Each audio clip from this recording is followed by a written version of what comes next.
Let's watch this debate. So Vaush recently had a debate with Clint Russell of Liberty Hangout. I believe that's his name. This isn't the first time I've seen Clint Russell debate.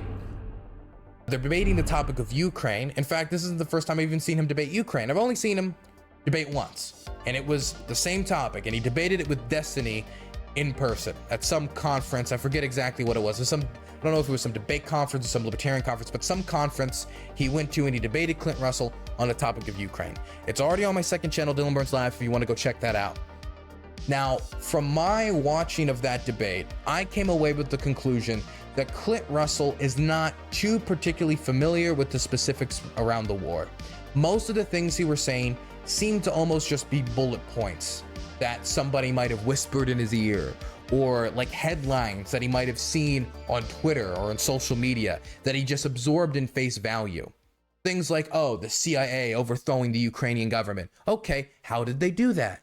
How the type of claims that he put forward and the information he put forward, in my mind, showed me that not only was he not good at debating this topic, but also that he did not know a lot about it, and he was just, quite frankly, out of his depth. And if I was him, I would have never spoken about this topic again. If I ever went out and said, I'm going to debate gun control, and I said, my favorite type of AR-15 is the AK-47, I should never, ever be in a gun control conversation again. I would be too humiliated by saying something that ignorant on a big stage that I would just, until years have passed, and I know what an AR is and I know what an AK is, I would never reapproach the gun control conversation until I had radically transformed the amount of information I have about guns.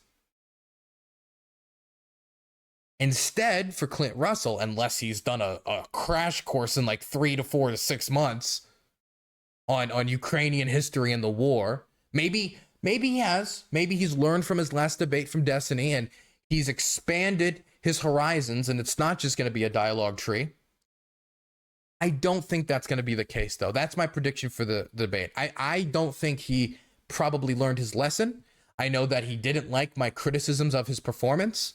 When I was talking about it on Twitter, he did block me. So I don't think I'm ever going to be in the shoes that Vaush or Destiny is in. So this is the closest I'll ever get to being able to review his interesting takes about the war. Let's see if he has improved, if he has expanded his knowledge, if he has, prepared after a quite pitiful performance last time on the war when debating Vaush. Let's see. I don't know what was with the audio, because at one point Conyer came in and Conyer said my audio sounded different than I do when I'm on the phone. I don't know what caused that. Twitter Spaces audio is so man. Oh my God. You think Putin really thinks threatening nuclear war is a valid response to what? Being shafted by the EU when he was building the Nord Stream pipelines and was... You think Putin really thinks threatening nuclear war is a valid response to what? Being shafted by the EU when he was building the Nord Stream pipelines?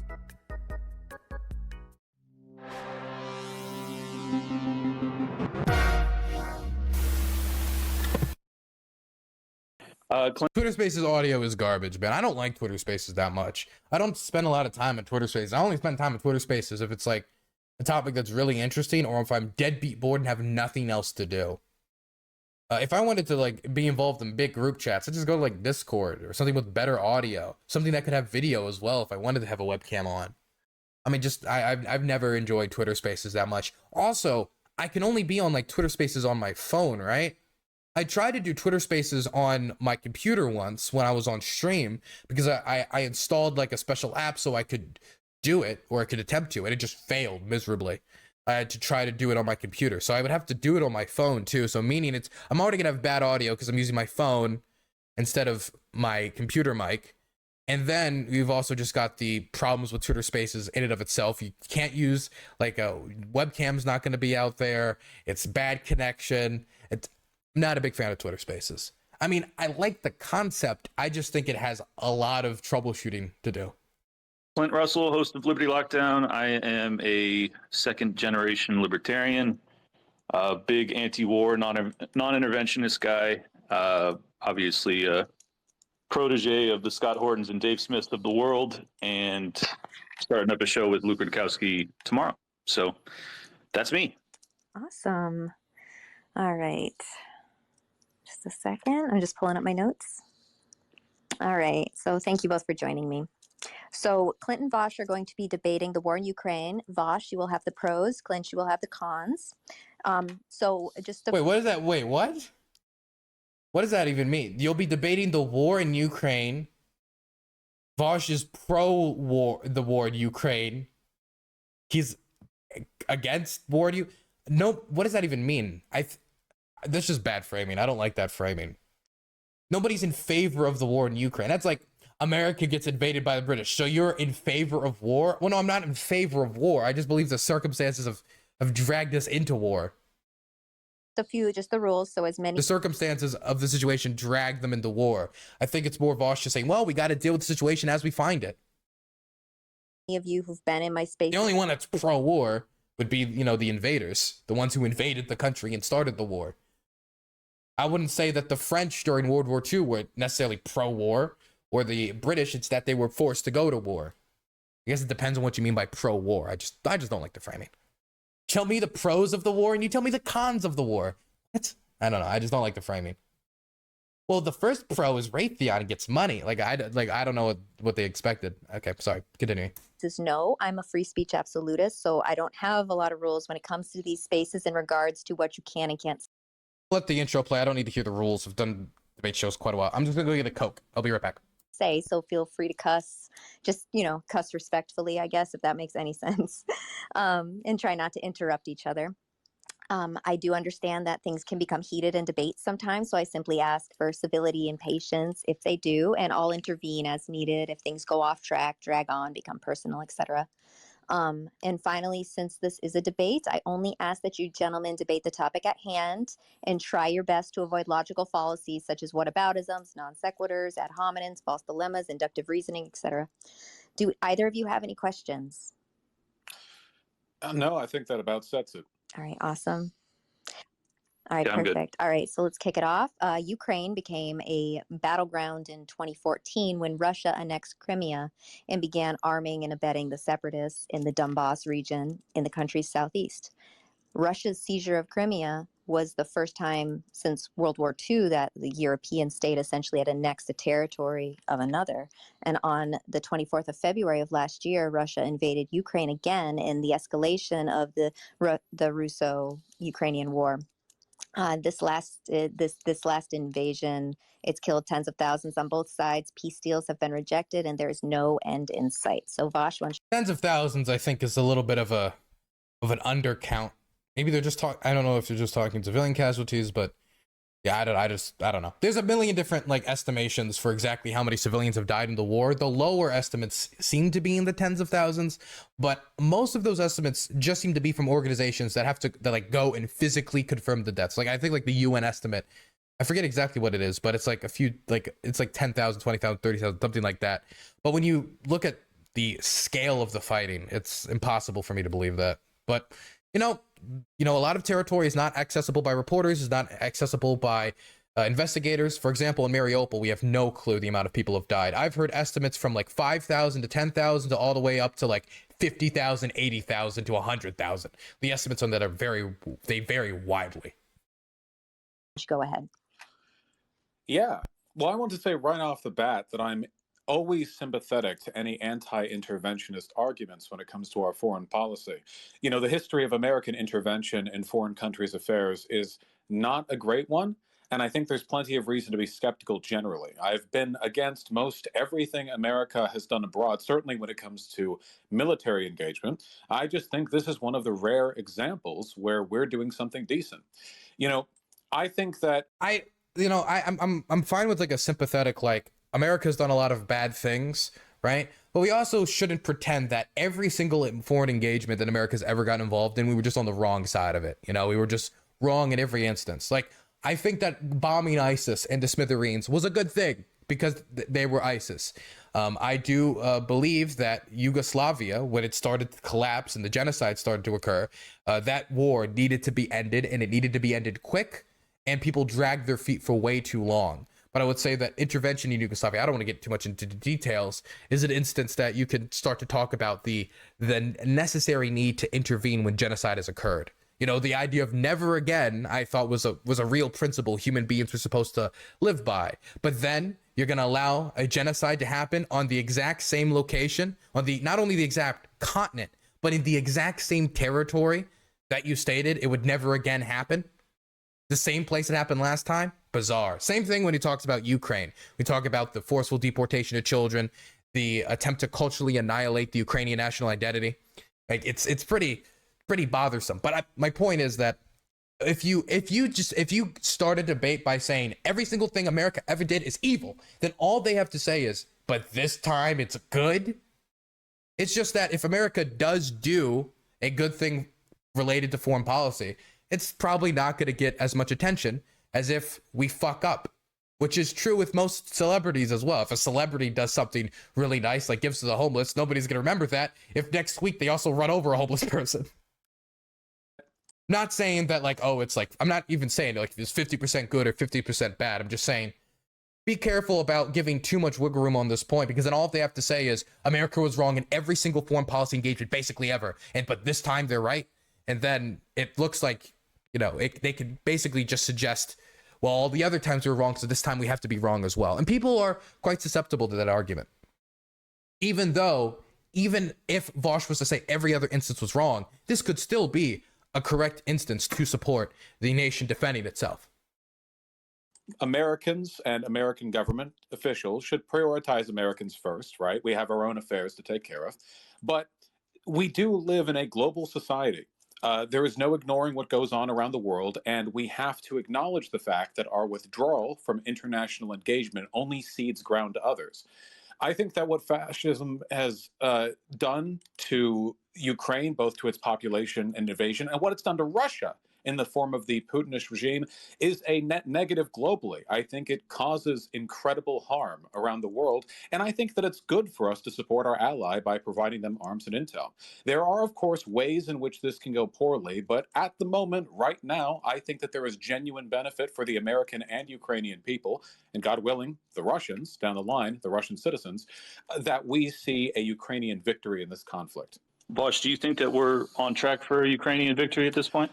Well, it's a difficult road and it's hard to say. I think that Ukraine is doing better now than anyone expected in the onset of the conflict.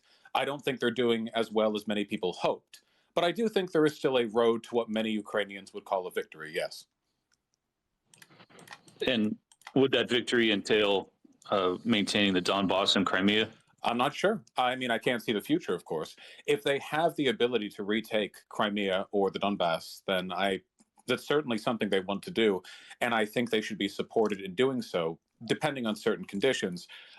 Whether or not they're going to be able to, though, it's a tough fight. Yeah, well, it's a very tough fight. I like his more reserved answer. That's good. This is good. I don't like bold predictions of Ukraine will take back Crimea. It's guaranteed. I don't like that stuff. It's just destiny of the world. I do believe that the Ukrainians have a deep desire for national sovereignty, and that's something that's very hard to snuff out, as many different colonizers and invaders have found throughout the decades. But that doesn't mean that liberation of Crimea or the Donbass is necessarily inevitable. At this point, just to give kind of my overarching thesis about this is that this war was highly avoidable. There's a litany of both political and commentating professionals from the 1990s that knew that the expansion of NATO right up into kind of an encircling alliance on Russia's border, the old Baltic states, would catalyze this conflict almost inevitably. Obviously, the timeline was unknowable, but just to give an example, I'm glad to hear Vaush say that he does disagree with much of our imperialist past. I struggle to understand why this is different, but I'm sure we'll get into that. The U.S. since 1991 and the end of the USSR has bombed and invaded a litany of countries. I'll just run down a quick list. You have Iraq, obviously, then Bosnia, Afghanistan, Iraq once again, Pakistan, Somalia, Kenya, Libya, Iraq again, Yemen, Syria. So that's 10 wars. That doesn't include the nations that we sanctioned and a dozen color revolutions that we funded. like him to go into the specifics of any of these conflicts. I have a weird feeling he doesn't know the specifics. Just off of his last debate, and this isn't, maybe this is mean of me, I just don't think he knows much of the details of many of these conflicts. And even though I probably agree with him on at least a decent amount of them, I think he basically just Googled America bomb countries and then listed a bunch of countries and didn't think of whether it was a good idea or a bad idea. Because personally, I think bombing ISIS in Syria and Operation Inherent Resolve was a good thing. You know? As much as I don't like the Iranian-backed militias that were like massacring children, ISIS was the worst option in every scenario for how Syria goes. And working with local actors to try to defeat ISIS was the best path forward, right? So would he object to Operation Inherent Resolve? Like, I just don't know. It's like, it's very easy to like quickly just name a bunch of things really quick and then like not get into specifics. Go through the list of color revolutions that were also largely funded by our State Department and fomented through the CIA. By the way, this is, like, they said they wouldn't do whataboutisms, but if we stay on this idea of like, well, what about all these other instances? That is just whataboutism, right? Oftentimes, Yugoslavia, Georgia, Ukraine, Kyrgyzstan, Lebanon, Belarus, Moldova, and then Iran. What? Through the CIA, oftentimes, Yugoslavia, Georgia. We funded the color revolution in Yugoslavia. I want to hear how we did that, exactly how that happened, because Yugoslavia fell apart. And it was falling apart, and whether or not we threw money at it or intervened, it had already fallen apart. I want to hear that. Ukraine, Kyrgyzstan. Ukraine. He said we funded a color revolution in Ukraine, so that's a lie.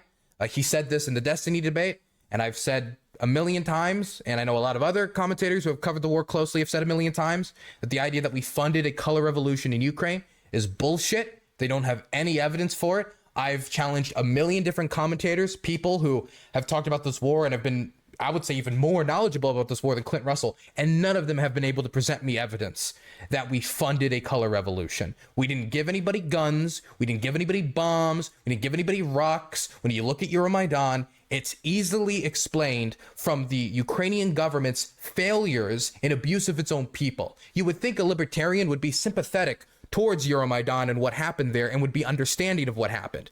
If you're somebody who supports the First Amendment and freedom of expression, you would think that Yanukovych's regime trying to ban protest during a large-scale protest movement against him would be something that would get some backlash from a libertarian. You would think the murder of protesters would be something that would get some backlash from a libertarian and would make them think, oh, maybe it makes sense that this Euromaidan. Wide-scale corruption was another motivator for people to come out.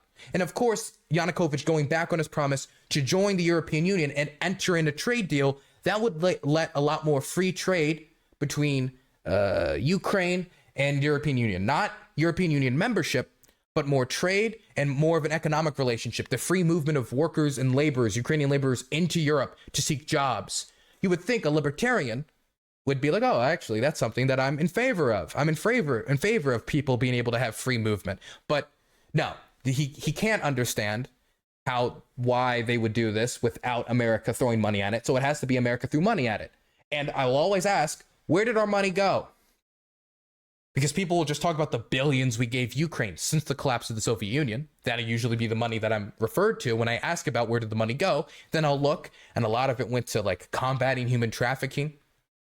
A lot of it went to like other social programs or government initiatives to maybe combat corruption or other programs. But none of it was overthrow government. The closest you can get was some funds, and we're talking like millions, not billions, for the National Endowment for Democracy. And then the National Endowment for Democracy giving it to local NGOs. What did those local NGOs do to overthrow the government? Because that's the only thing I'm ever cited. And I will always ask, what did they do to overthrow the government? So no, we didn't fund a color revolution in Ukraine. In fact, Victoria Nuland, in the phone call that people talk about all the time, specifically said that they wanted the protesters, the Euromaidan protesters, to accept the deal that Yanukovych had offered them. But they didn't.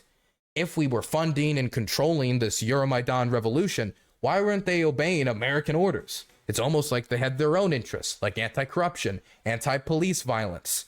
And they didn't want Russia to completely dominate their foreign policy.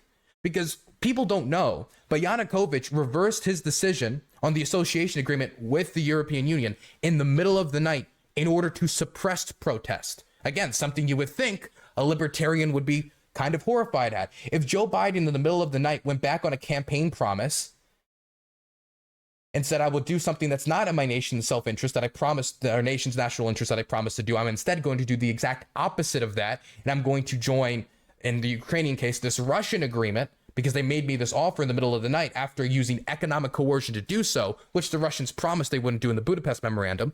Yeah, that's going to cause some outrage, just like it would cause outrage in the United States if something correlative happened here. Like, oh, well, we were going to make this a deal with, Canada and many of the European states, and I promised to do that in office, but instead I'm going to make this deal with China, and we're going to allow them to have access to our resources because they said if we don't, they're going to cut off our trade and they're going to starve our economy. So I had to do it. I'm very sorry. That would cause massive outrage in the United States. Stick up for your country. Many Americans would chant that. Would we say, oh no, that's a color revolution? Just so little sovereignty is given to the people of these countries that are accused of all being color revolutions. So little sovereignty is given to the local people. And I mean, that seems to be the case in anybody that opposes supporting Ukraine. Not anybody, but a lot of the people who don't want to support Ukraine seem to disregard their sovereignty and what they want for the future of their country very quickly, and just all equate it to, America did it, CIA, evil funding of the deep state, with no evidence. Lebanon, Belarus, Moldova, and then Iran. It's my opinion that the U.S. is the empire of the world, at least in my... I'm not going to bother to go through all the countries. But I because obviously it took me a while just to get through Ukraine, but I would ask you guys to go look at every instance before just taking his word at face value that we funded all these color revolutions. History, and this is playing directly into the Project for a New American Century kind of Dick Cheney worldview, and it is not to the benefit of the American people. It ultimately is leading us towards what could amount to a hot nuclear war, or if by some miracle, a non-nuclear World War III. It has also driven Russia, which repeatedly requested to be added to NATO. It has driven them into the arms of China, which I think is... I wonder if they ever talk about, okay, what was the offer for, Russia joining NATO? How is that going to go? I want to see them break down those potential negotiations, because I think they just hear, Russia once talked about joining NATO, and then they did no more digging than that. But let's go through. I'm sorry, there's so much nonsense that's being spread around, right? But I want to make sure I respond to all of it. I don't want to let any of it get away. American people, it ultimately is leading us towards what could amount to a hot nuclear war, or if by some miracle, a non-nuclear World War III. I'll just say this. Anytime there is conflict between any two nuclear armed states, there is a risk of nuclear war, right? There's a risk of nuclear war between India and Pakistan. There's a risk of nuclear war on the Korean Peninsula as that divide continues. There's a risk of nuclear war in a lot of situations. This is why I believe the world should eventually go through a process of denuclearization, right? I just don't trust human beings that much with these weapons, even if it causes larger states not to go in war with each other if they both have nukes. And that is a positive, but the risk of human error and miscalculation is too great for me to want human beings to have nuclear weapons in the long term. At least that's my personal opinion. But let's just analyze this from the Russian perspective right now. If the Russians are having a hard time conquering Ukraine as it is, how are they going to fight all of Europe and the United States and Australia and New Zealand and Canada? Just something to consider. Which Russian war planner is going to tell Putin, yeah, this is a great idea, or going to give those orders? It has also driven Russia, which repeatedly requested to be added to NATO. It has driven them into the arms of China, which I think is not to the benefit of the American people. It is breaking apart. This is a Vivek Goswami point. I don't know how they've they're selling more crude and oil to China, which China's buying at a massive discount. But outside of that, I don't know what they're doing now that they weren't doing before when it comes to the Chinese. Kind of the unipolar moment into a bipolar one, and bipolar both in terms of physical, but also in terms of psychological. It's it's becoming increasingly dangerous. And while I am personally grateful to see the unipolar moment. Not to interrupt, but Hinkle just got retweeted by Moist Critical. Got quote tweeted by Moist Critical. Oh boy. Uh-oh. I'll look at that off screen quick. Ending just simply because I don't think that the U.S. government has behaved in a way that is worthy or morally befitting a unipolar hegemon. It is also a moment of great peril in that there's going to be a kind of a reshuffling of the power dynamics on Earth. You have the BRICS alliance, which is now creating a competing currency system that looks to under. Okay, 1 second.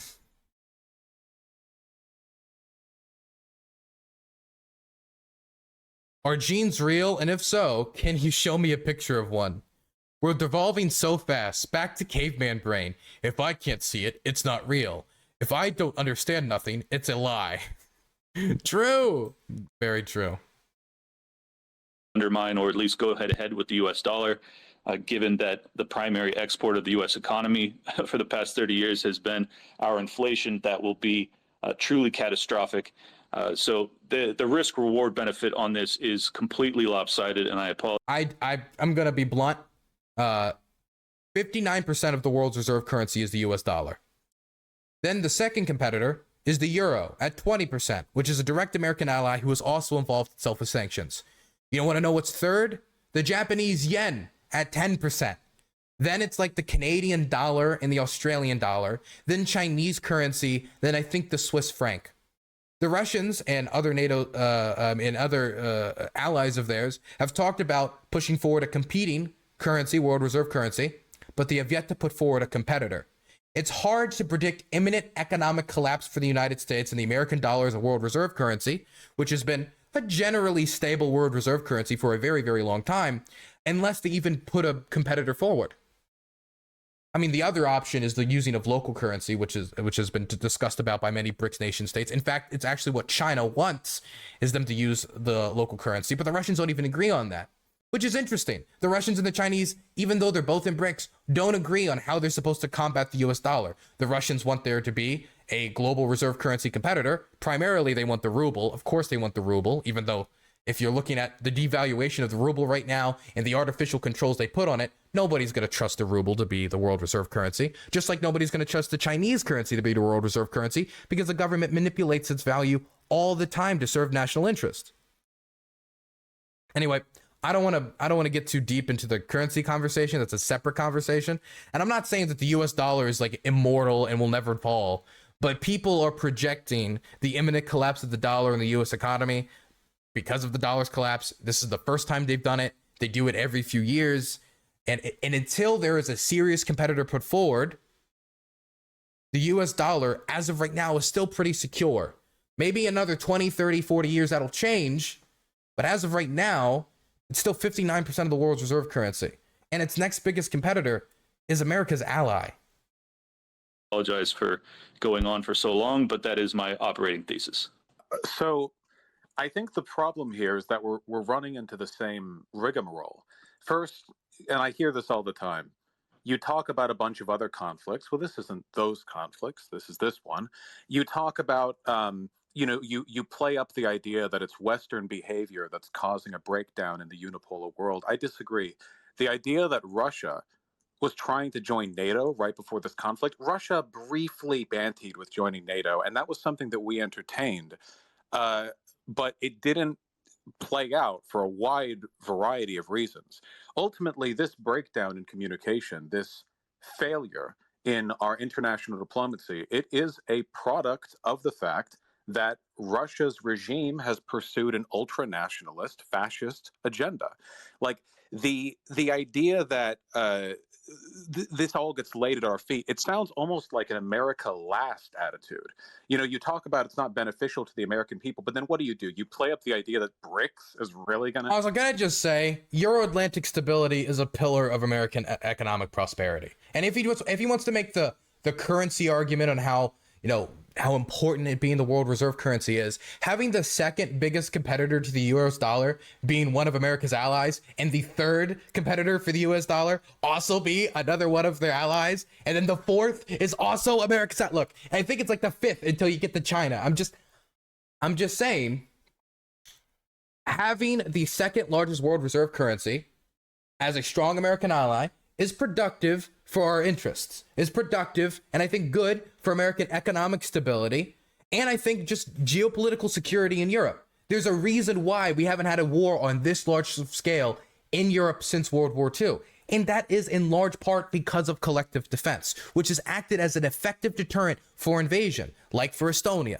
Latvia, and Lithuania, nation states that would be much easier to invade for the Russians, and the Russians have already laid down the ideological framework to invade those countries. With the start of this invasion, having Putin basically say, if you're a post-Soviet state, you're ours. You're in our region, you touch our borders, we touch you. We touch you, you're ours, and we control your foreign policy, we control your geopolitical destiny. That was his pitch.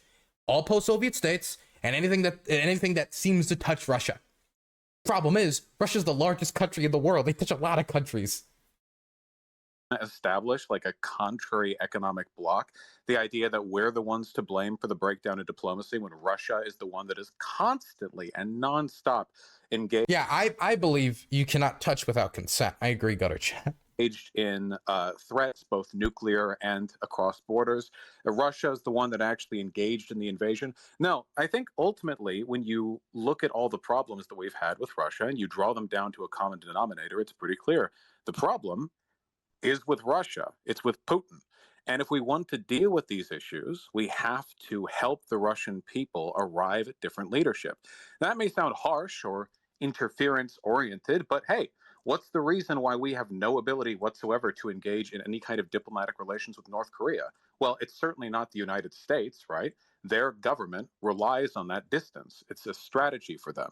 And that's the problem that we're dealing with here too. So yeah, I say we have to acknowledge who's to blame here, and we have to leave all of that aside when it comes to the real material issue of assisting our ally. You know, Ukraine, even if everything said here was true, Ukraine doesn't deserve to suffer and to have its population annihilated, its land taken, just because, 30 years ago, America pursued a strategy with NATO that Putin didn't like? Well, let me start by pushing back against one thing you said. You're basically endorsing the toppling of Putin. I assume you mean through CIA means. I don't know exactly what you're hinting at, but I didn't hear that when he said that. I didn't hear that, but did anybody else hear that? I didn't hear that. I didn't hear. Was I not paying attention enough? Did I miss something? I was kind of looking off. I was kind of dazing off a tiny bit. Did I miss something? He said it was going to end in regime change. It was in his opening. What did he say? He said that we want to remove Putin with the CIA. I don't remember that. I do think that if Russia's ever going to stop its actions towards Europe as it's currently pursuing, Putin does have to go. But that doesn't mean we go in and remove him. It could just be a waiting game. Dude's 70 years old. Just wait for him to die, right? Doesn't mean he's going to be replaced by some lovely liberal who's going to bring flowers and pronouns to Russia, right? He'll probably be replaced with some lackey. But Putin being gone would be the first step for Russia to try to rebuild its relationship with Europe in a productive capacity. But I believe that to be a truly psychotic perspective, given that they still have 6,000 nuclear warheads and some of the most advanced arsenal on Earth, not to mention their submarine fleet. It's an extraordinarily dangerous thing to push for. But I mean, I'm not a fan of Vaush's debate tactics. It is definitely possible to read into you guys are coming by fast. It is definitely possible to read into the way Vaush never fully explains the how is one of his biggest weak points. Well, then I think it should have just been, so what do you mean by like Putin has to go, or like Putin, like, I guess you follow that up and don't make an assumption, but whatever. On top of that, it's a minor detail. This belief that you're going to topple Putin and then have some sort of liberty-oriented, non-fascistic, ruler rise up in his stead is largely delusional, but also That's not what Vaush said, though. if you look at the other history of nations that we've toppled over the past 20 years, you don't see that. That's not what comes about. So what is it in this circumstance? Germany. Sorry, Japan. Sorry, kind of just I sneezed a few times. Sorry. That makes you finally believe that the U.S.'s decisions in this process to replace him with someone more befitting of our preferences would actually come to pass. I just don't see it. I didn't say we should topple him or imply anything with the CIA. It's a fascist regime, and Putin is banking on success in Ukraine. It's a centerpiece to his current domestic strategy. You said we should help the Russian people find a way to replace him. What does that mean? He's a dictator. If he grows sufficient... Oh, that's what he said? He said we should help the Russian people find a way to replace him. That is vague. But it also doesn't mean CIA operation. Sufficiently unpopular that people oust him, then that's the responsibility and the right of the Russian people. I don't like autocrats, but I'm not saying the CIA should do that. That's the right of the Russian people. And the Russian people right now are blanketed nonstop with Ooh, you know, I think this is an argument that should be pretty sympathetic if somebody's genuinely a libertarian. Like, hey, they're people. If they don't want to be arrested by the government for being gay, if they don't want to be, arrested for the government for putting out anti-war messages, Putin going is one of the first steps. This is just, an acknowledgement of reality. And it was something you would expect a libertarian audience to be somewhat sympathetic to. Blood of tyrants, tree of liberty, yada, yada. Pro-Russian propaganda. I mean, it is completely insular. I mean, you see this in many countries where their entire internal propaganda network is oriented around oppositional foreign policy, North Korea, Iran, to name a few. I think the only thing we can really do there is we can, well, for one, not let our ally get invaded and conquered. I think that would be good. But also, a failure militarily will probably be detrimental to Putin's regime, makes him look bad. I mean, he plays the strongman card, doesn't he? Okay, so your point is that if our support of the Ukrainian military, if they were to push back Russia, that would be enough to potentially topple him. I think that it would contribute towards his unpopularity. We're already seeing signs of weakness from him. That business with Kadyrov, and then later with the Wagner group where Lukashenko had to step in, the whole thing made Putin look pretty weak. And right now... I still can't believe the Wagner group story. I didn't believe it even when it was happening. I remember, if you go watch the live stream when I reacted to it live, the first 2-3 hours of that stream is me being like, there's no way. I don't believe it. This is all rumor. This is all nonsense. I refuse to believe that this is happening. There's no way that this is happening. Even when I saw the columns, I was like, yeah, those do look like military columns. And those do look like vehicles that are only used by Wagner, because those are vehicles they use in Syria, which nobody else really has. But no, it must be something else. It can't be that. And even when they were in Rostov, I was like, it could just... Maybe it's some.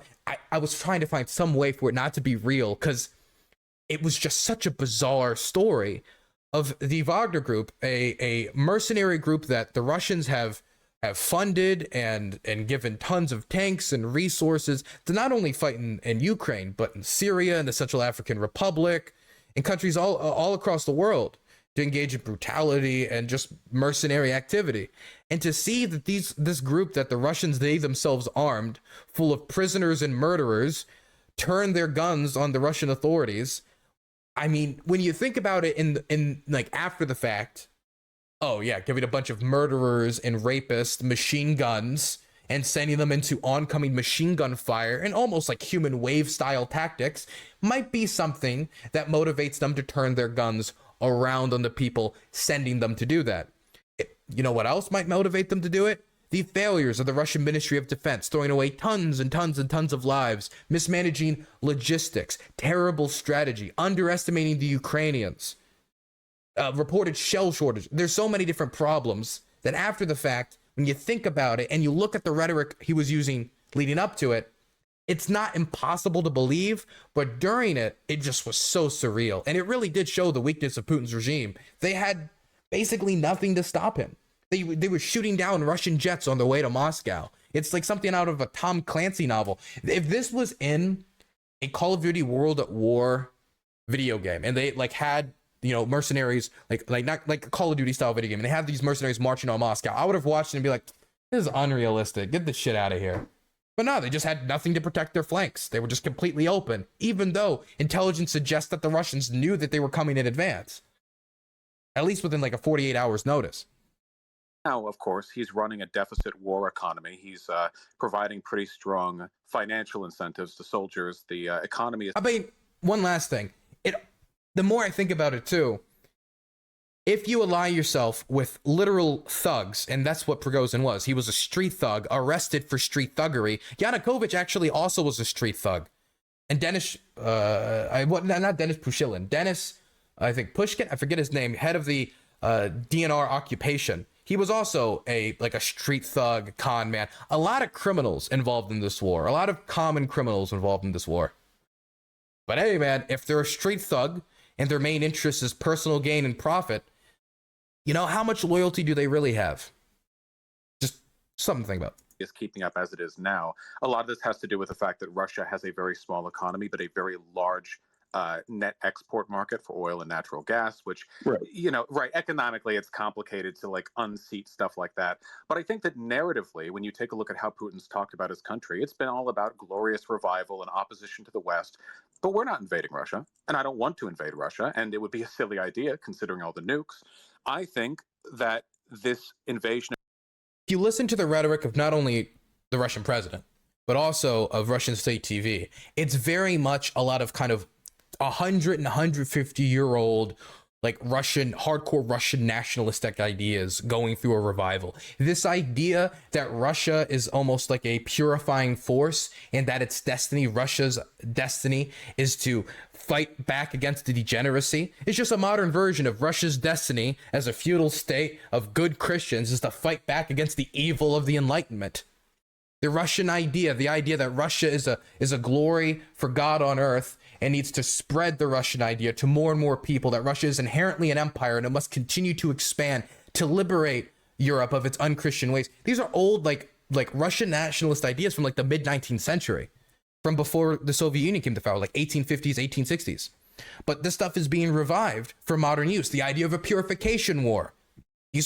These are old Russian nationalist ideas, hardcore Russian nationalist ideas that project Russia as a very unique state that has a unique role in history to save Europe from itself. These are ideas that aren't just unique to Putin.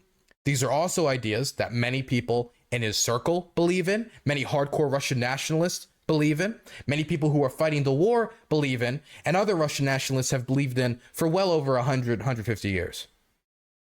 Of Ukraine is a desperate bid to try to reclaim a bit of former glory. And I think that he should lose, not only because it is right, but because it might destabilize a strong man's, boasting and power grabbing.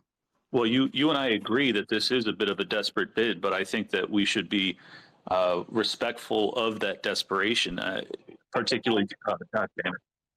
Oh, yeah, I think we should be respectful of the desperation that they're in. I think that Crimea and Sevastopol in particular is viewed by Putin and his cadre of elites as being existential to their survival, whether they're right or wrong. I don't believe that. I think that's bullshit, but whatever. They perceive it to be that. And I think that... I don't believe it because Putin didn't believe it up until very recently when he invaded and conquered it. In 2008, after he invaded Georgia, and the whole world was terrified of the idea of, oh snap, is this Russia back on the scene, bringing back its old empire? People kind of brushed off the first Chechen invasion, and they kind of brushed off the second Chechen invasion. They just kind of would have ignored it. They wanted to go, la, la, la, la, la, I don't see this, I don't hear this. And then there was the invasion of Georgia. And for the first time, it felt like some people were getting kind of jolted, grabbed by the collar, and shook a little, right? But Putin wanted to, get rid of these concerns. And so what Putin did is he did an interview. Basic B got a tier 3 subscription. Hi, Dylan. Made it to the real chat smiley face. Keep up the good work. We all appreciate it. Thank you so much for the tier 3 sub. I really appreciate it. Thank you. Hey, you could have subbed to tier 1, you could have subbed to tier 2, but you subbed to tier 3. I greatly appreciate it, and I will keep up the good work. And thank you for being in site chat. But in 2008, he did this interview, and somebody could link it in chat, would be useful. He did this interview with a journalist. They were asking him, will you invade Ukraine? What's next? Who are you going to invade next, basically? Because people were scared. And what he said at the time was, Crimea is a part of Ukraine. There is no ethnic issue in Crimea. There is no problem in Crimea. Don't worry about it. And then 6 years later, complete 180, there's a genocide in Crimea. A genocide against the Russians because we had no choice but to intervene against the Ukraino-Nazis. I don't believe that they think that Crimea being part of Russia is essential for Russia's survival. I don't believe that.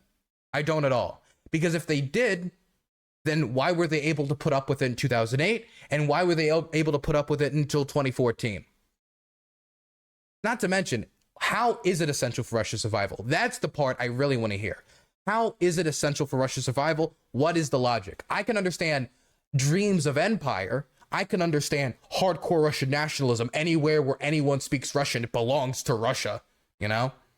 This is something that probably a lot of Englishmen would have been saying in like 1910 as the Irish were getting a little antsy, huh? Occurred. But I don't understand how it's an existential threat to Russia. Evans 88 has donated $10. Here's some allowance so you can buy a Pepsi and a nip of whiskey at the next border town you go to. Thank you. That will be helpful. And I will remember that as we drive out back into the field in the east tomorrow. I do appreciate it. I don't know if it'll be a Pepsi, though. You've been seeing, like, Pepsi's been getting a lot of heat from the Ukraine community. And I like Pepsi, too, so it sucks. I've been drinking a lot more Cokes. But they're all owned by the same parent company, aren't they? I'm just doing it to make me feel better about myself because I'm a liberal, and that's all we do.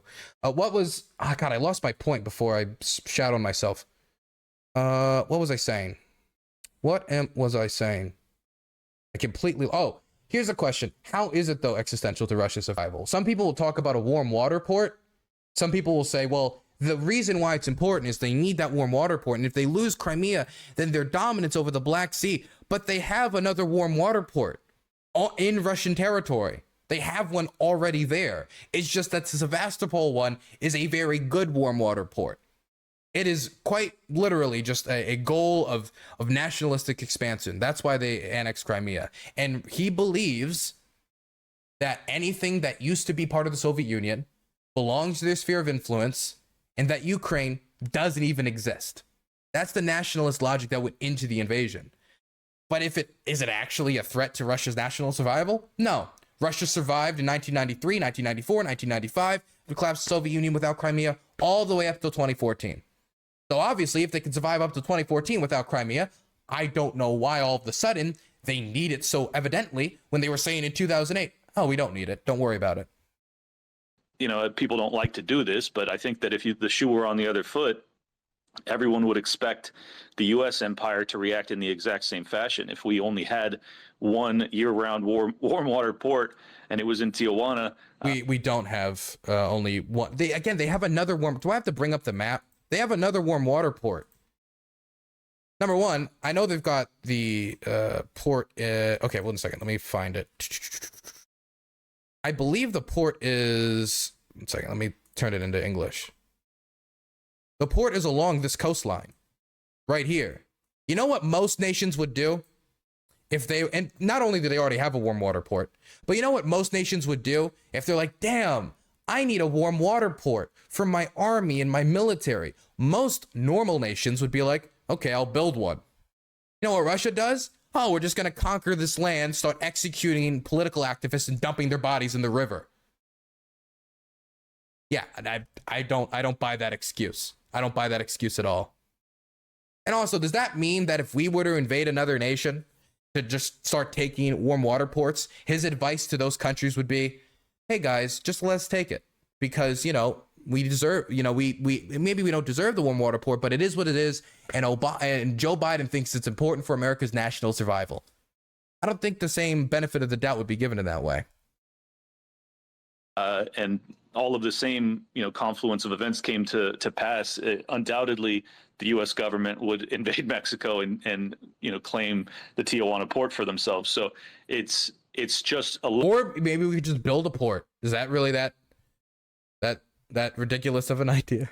Level of hypocrisy to dictate, you know, 6,000 miles from our border. That, I mean, if they're increasing their military budget by 100 to 200% to try to salvage this disaster of an invasion, what if they just put that money into, like, I don't know, infrastructure projects that could help better develop Russia so it would be better at defending itself down the line, or building ports. Russia is the largest country in the world. Can we just say how unbelievably greedy Russia is?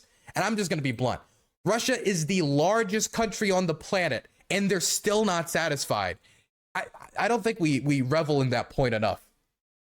That we can have both the moral authority, much less the gall to tell them that they shouldn't be doing this. Now, I will agree with you wholeheartedly that this war is tragic, and I absolutely do not support Putin in his invasion.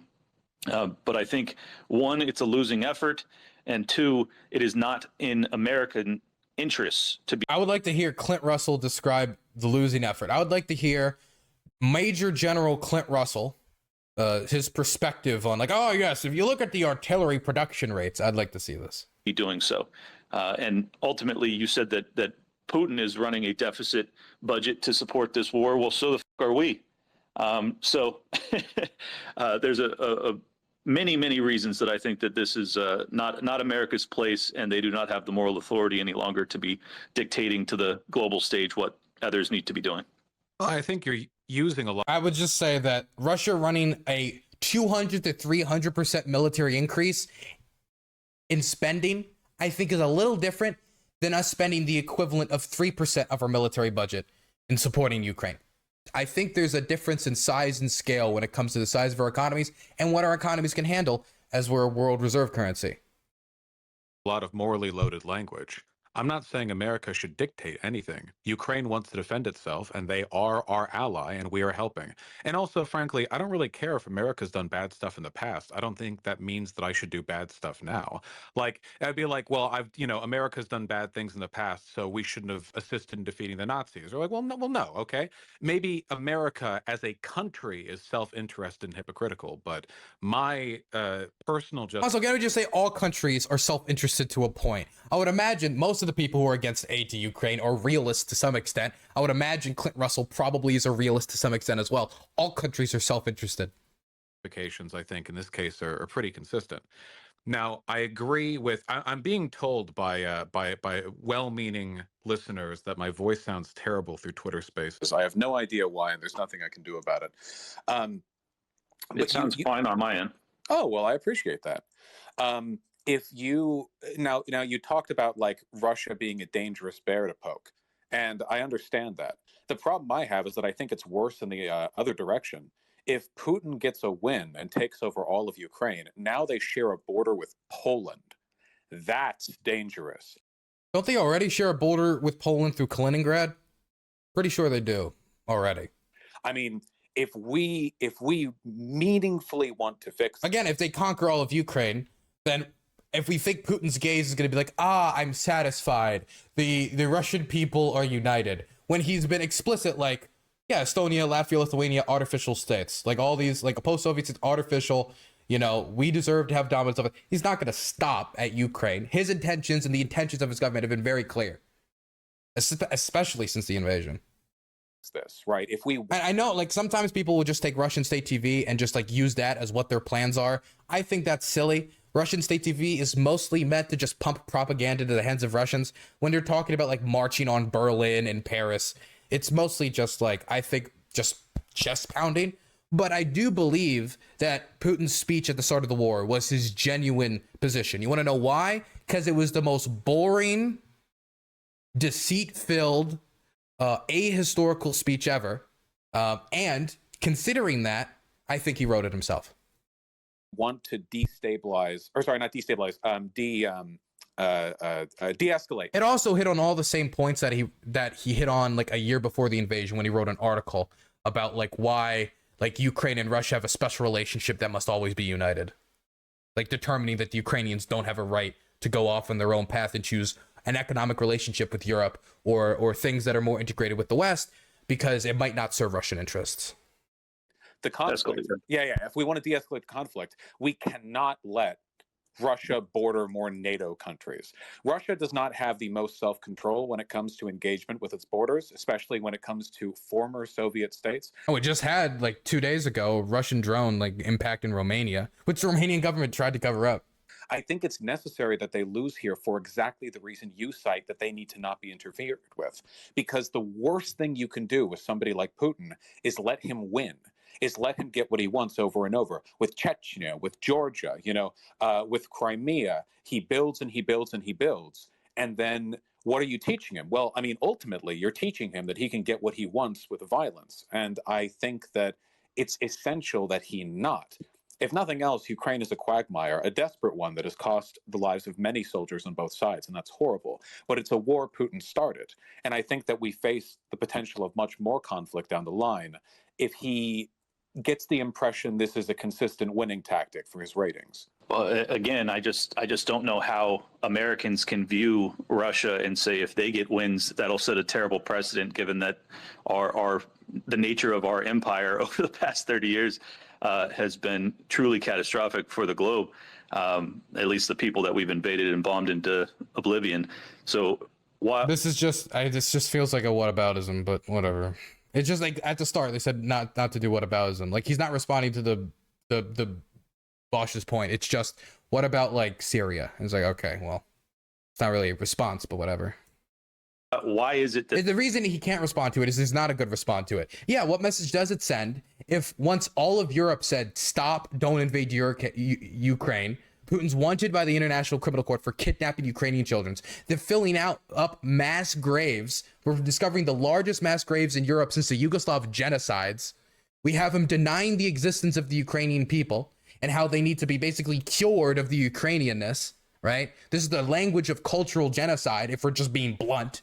Right. And honestly, I'm watering it down by using the word cultural. Right. The only reason I'm doing that is when people hear the word genocide, they immediately think Holocaust. Right.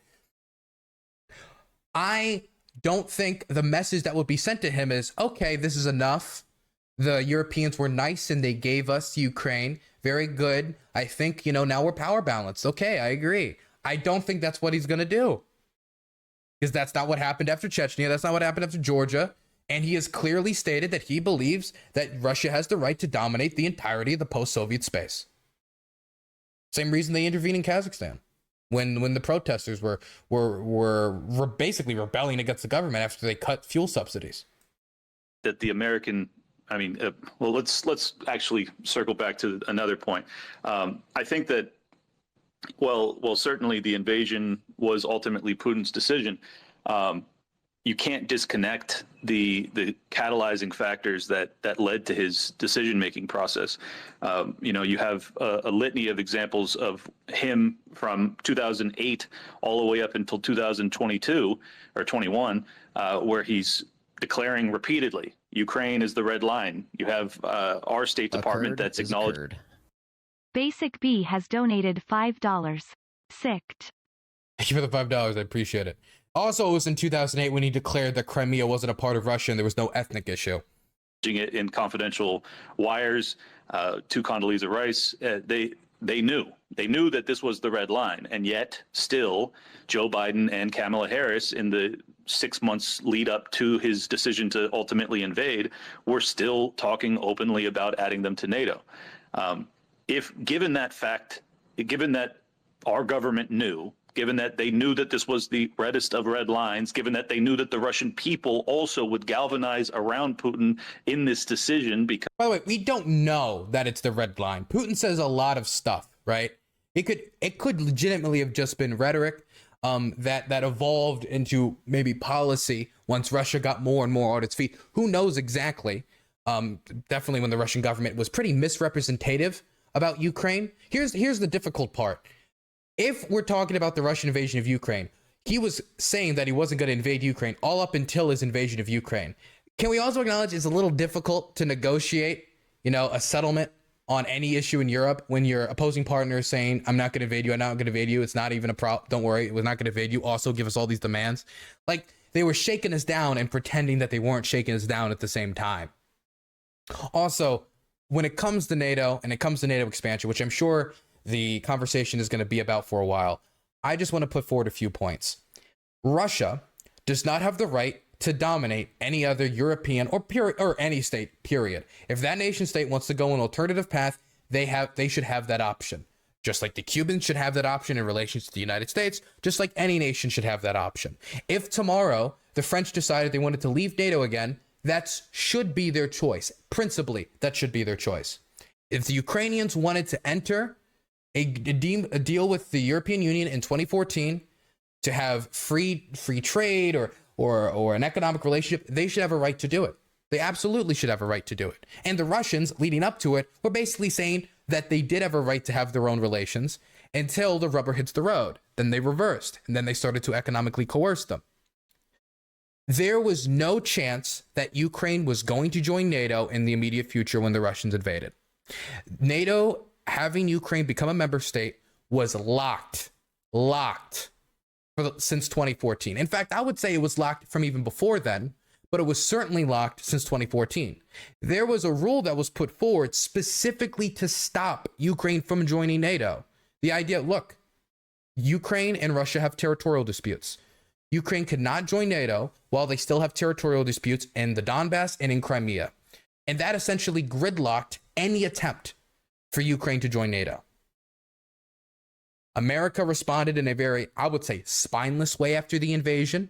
There was a few sanctions here, a few sanctions there. But a year after Russia invaded, Obama was going on interviews saying, if Russia invades and conquers all of Ukraine, it would be a very negative relationship. We were playing I don't know if we're going to call it the game, or we were playing this back and forth with Russia with pillows on our fists. 2022 comes around. Ukraine is no closer to joining NATO. They have no path forward to NATO, not only due to that rule, because multiple NATO states had also objected to Ukraine joining NATO. France and Germany being the prime suspects I can point towards. Also, not just them, what about the Hungarians? You think Viktor Orban was going to agree to that, seeing how dependent he is on Russian energy exports? What about Turkey? Do you think Turkey was going to agree to that, considering how they're trying to do the balancing act right now? There was no path forward for Ukraine to join NATO. Ever since 2014, that was locked, and it was basically locked for the foreseeable future. So using that as the reason why they invaded in 2022, it could be a very tiny part of it, just like trying to stop any future NATO accession process, maybe after this issue was resolved.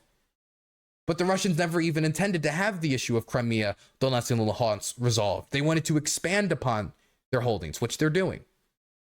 So I don't think NATO is the major factor that caused this invasion, because there was no imminent threat of Ukraine joining NATO.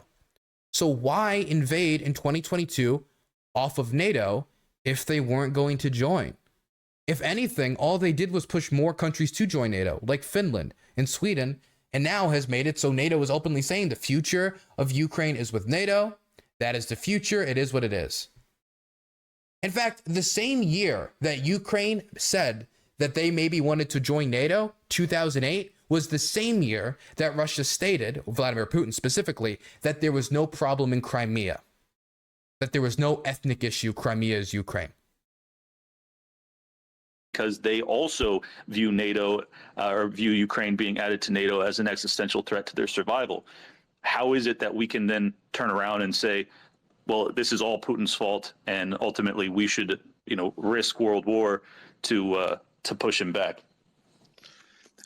Putin does not get to decide for a foreign military alliance whether or not another country gets to apply. Application to NATO from Ukraine hasn't really been on the table for a while because they're currently engaged in civil conflict after 2014. It's not really on the table. But Be careful about the word civil conflict there, Vaush. If you set the standard where Russia, an autocratic dictatorship, has the ability to determine for NATO who NATO considers, no. You don't buy into his lies. Putin did not invade Ukraine because he was afraid of a NATO alliance. I think that's ridiculous. I think that's ahistorical. In fact, can we also talk about this? Leading up to the invasion and on the first few days of the invasion, the idea of Ukraine dropping a NATO ascension, which is something they wanted to keep on the table so they had something to counterbalance the Russians. If the Ukrainians come out and just said, we won't join NATO, okay, we promise, we won't join NATO, we'll do whatever you want, then they've just lost so much leverage. They have nowhere else to go to now. They have no allies they could even potentially call upon. There is no way for them to, if they make that commitment, for them to have a guarantee of stopping the Russians from invading them. That's why they wanted NATO, because they feared this exact scenario playing out. And now the scenario is playing out, which for many Ukrainians seems to confirm their suspicions.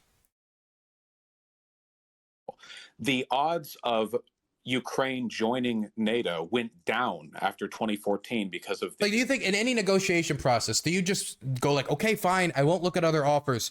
Just give me all your pitches with the knowledge that I can't go anywhere else for an alliance.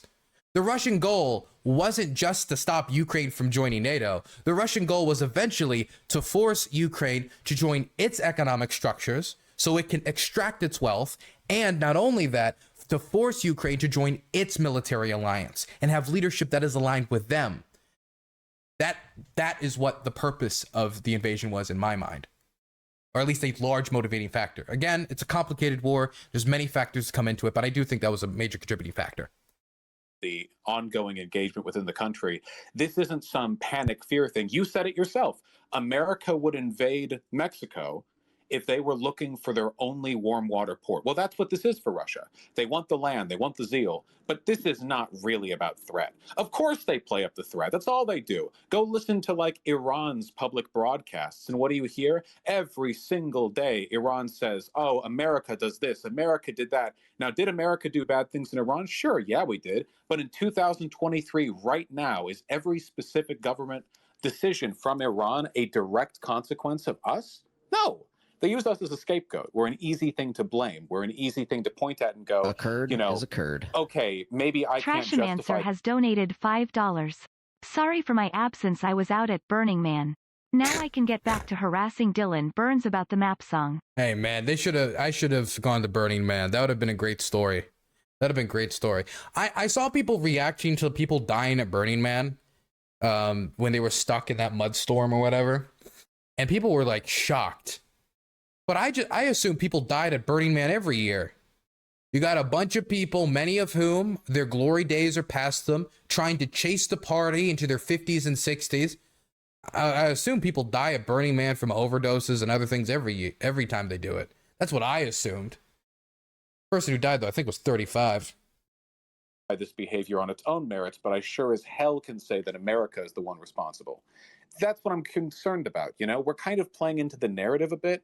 Like, imagine what it would say about not just America, but Ukraine, if Russia, the country Ukraine is afraid of, would be able to take them off the list for self-defense. I mean, that would be, why not give them everything at that point? Well, I mean,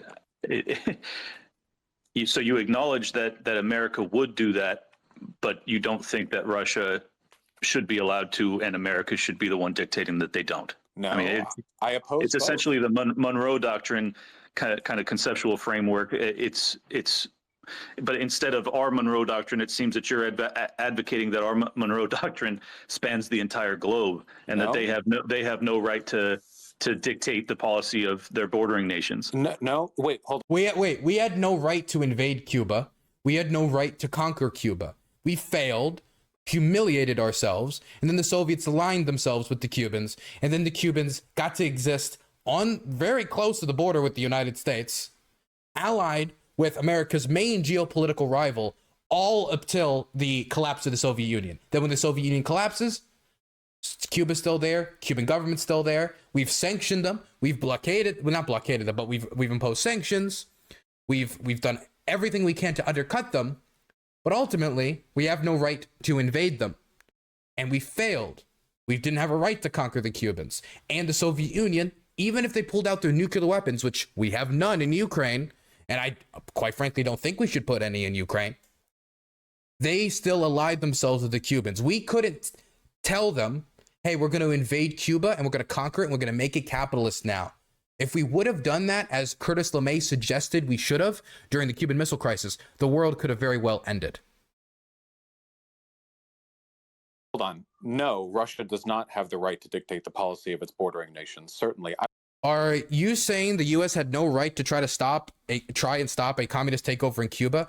I don't believe that the United States should have aligned itself with Batista, a brutish dictator who murdered his own people, engaged in horrific repressions. That was the whole reason why the communists takeover happen in the first place.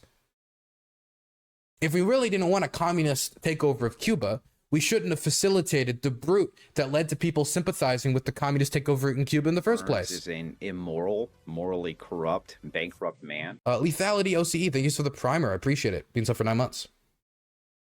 I don't know why you keep implying that I'm okay with all of the bad stuff that America does. Well, because you're advocating for America to do this. So no, wait. I fundamentally reject this framing.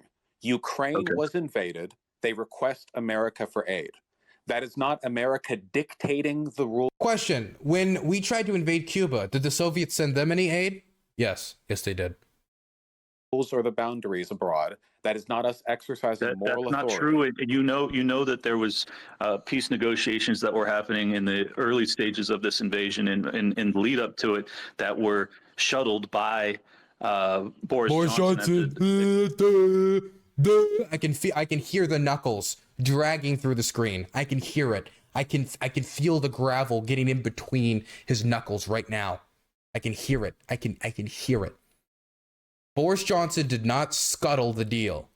There was already pre-existing sentiment after the massacres in Bucha, and the mass graves were getting uncovered with burnt corpses with hands tied behind their back, that there was no negotiating with a country that was intent on the national elimination of the Ukrainian identity and its nationhood, and its idea that it can be separate from Russia. That was done after that. It was done after the Bucha massacres, and that's all of the internal conversations that I have either heard rumors about or I have read about that has been widely reported on the press seem to indicate that by the time Boris Johnson met with Zelensky, this was post Bucha, this was post the massacres, this was post the Russian march on Kiev.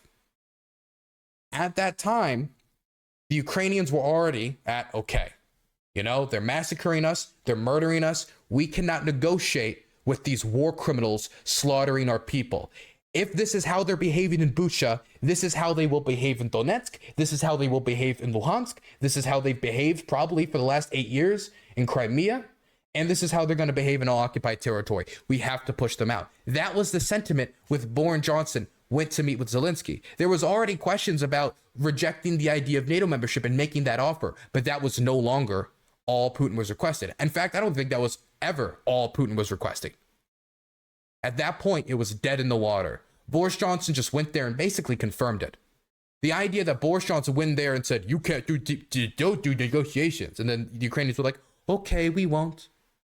This doesn't even come from like a direct source that was there. It comes from like a secondary source.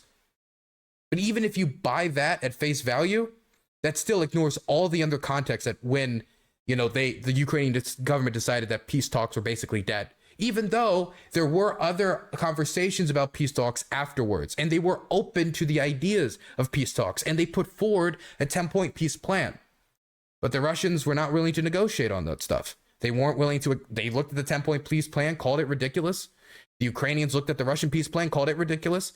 There was no middle ground to be found, and the war continues. The idea that Boris Johnson shuttled or scuttled the plan is just a lie. It's an at the very, if I wanted to be as generous as possible, I could say that Boris Johnson did tell them that he didn't think negotiating with that brute Putin was worth it. But that doesn't mean he scuttled it. It means he gave his opinion. Again, everyone takes all of the accountability or sovereignty or any of the decision-making power, the autonomy away from the Ukrainians. They're all just Western puppets. Explicit direction of the State Department. So how can you say that we are not dictating policy there, especially given that the outcome of this war is almost certainly going to be what that peace. See, it's all just like dialogue trees that he didn't do digging into. Negotiation would have ultimately yielded. First of all, I'm not Boris Johnson. He's also, lastly, those peace talks were only in the early stages anyway. It wasn't like they were near the end zone and they started making touchdowns. But if during peace talks you're uncovering mass graves, it's hard to take them seriously. Tier 1 subscription. I heard you were saving up for body armor. Hey, thank you so much for the tier 1 sub. I already got body armor. Don't worry. I got it. I got helmet. I got the armor. I got actually 2 plate carriers now. So I'm Gucci, man. I appreciate the tier 1 sub, though. I still appreciate the support. he wasn't even, he's not even an American, so I don't know how I'm meant to account for that. But what's more, when it comes to this invasion, we are not the ones dictating. I think just Vaush doesn't know anything about the Boris Johnson thing, so he's kind of avoiding it, because it would be a slam dunk if Vaush knew that this is just complete, like, fanciful. This is just a lie. Like, imagine you're negotiating with another country, and you're trying to take those negotiations seriously as you uncover mass graves that they are leaving across your country, executing anyone that they can get their hands on. I don't think that that's something that's going to facilitate those early stages of negotiation. That Ukraine be invaded, that was Russia, and we are not the ones who Dylan, did you get the crotch armor? I did not get the crotch armor, no. Initiated the request for aid. That was Ukraine. We are providing aid to an ally. I don't like this constant, well, how can you as an American? I'm not an American alone. I'm Vaush. I have my own opinions and beliefs. And if America was to invade Mexico for a warm water port, I would take issue with that as well. Great issue. I would be thrown in jail for treason, the extent to which I personally would disagree with that conflict. But if you're to argue this, well, how do you have the moral authority? What you're essentially saying is that nobody has the right to push for anything good internationally because every country's done bad things. And I just I'm specifically saying that the United States government doesn't have that right. If I framed it as if it was you as an American, then I retract that. I was saying, how is it that the American government has? This guy's not trying, Vaush is not trying to go down the rabbit hole. I disagree with this. He should, if he has the knowledge about it, he should go into it. If you can show that your opponent is actively lying, you should do it at any stage of the debate you can. Because if you just like, that's a lie, that's a lie, that's a lie, you're undercutting their credibility on the issue. If their whole worldview is based on incorrect information, then it suggests that the whole worldview is based upon a faulty foundation. That authority to do so, given that they would do the exact same thing in their area of influence, but instead of just realizing that the Monroe Doctrine and their area of influence is in this hemisphere, we're applying our own, moral dictates across the entire planet. It's just totally unreasonable and hypocritical on a scale that's you have to be able to recognize. I think that it's insane and nonsensical to Ukraine requests aid because our ally is being invaded, and for us to go, oh no, sorry, we've invaded countries in the past, so we can't help you not be invaded by fascists. It's ridiculous. I feel like the obsession with pointing fingers and accusing people of hypocrisy is born out of an unwillingness to engage with the actual moral conundrum. Has America done bad things? Yes, and it always will. Nation states will do bad things. I mean, I'm a libertarian. I don't believe... Basic B has donated $5. Here in Finland we have a strong military and could ***** up the Russians without NATO. Good to have a backup though, smiley face. It is funny hearing, instead of just the word fuck, just asterisk. And it gives it more of a punch than it would have had if it just said the word, in my opinion. Thank you for the $5. I mean, could Finland F up the Russians? On its own, I think it would probably, right now, yeah. I think if they had to fight a war on two fronts, 100%. If it was just Russia versus Finland, though, after seeing how they're performing in the invasion of Ukraine, it's hard for me to think that it would perform very well. Not to mention, Finland has a very professional armed forces. Very professional. Basic B, thank you so much for the $5. I appreciate it. That we can ever expect reliably good behavior when it comes to nation states under any circumstances. But I still support the U.S. intervening to stop the Nazis. I still support the... also, if it's an artillery battle, somebody just brought this up, Guttershan, this is very true. Finland has a lot of artillery. And a lot of reservists, man. And if it looks anything like the war in Ukraine, that artillery is going to be very useful. 70% of the deaths in this war has been artillery. United States, honestly, the number of things that it's done abroad that are good is pretty small. So I'm just going to stop with the Nazis. But I support that. And I support on what libertarian framework are you basing your support for interventionist policies, regardless of the moral, quandary? Providing aids when requested by an ally because they're being invaded by fascists is a classic. We're helping them against a violation of the non-aggression principle.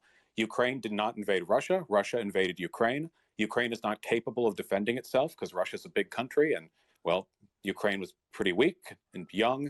This is still an interventionist position. So I'm just trying to nail down how intervention from a libertarian framework makes sense, because I'm unfamiliar with it, just to be honest. Do you think that libertarianism means that you can't have any kind of international negotiation? Because by that definition, all negotiation and diplomacy would be intervention, which it technically is. Yeah, no, I would argue that entangling alliances are both foundational. Wait, is this argument just don't alliance, don't negotiate, other than just recluse ourselves from the world? When the world is more globalized than ever, America should recluse itself, just, I don't know, hermit kingdom it. What? There's a reason why nobody else is doing this, and the only one I can think of is Eritrea and North Korea, and you know, I don't know if they're the best case studies. Obviously, they're not living by libertarian principles, but I mean, Switzerland, I guess, is another example of someone not doing a ton of entangling alliances.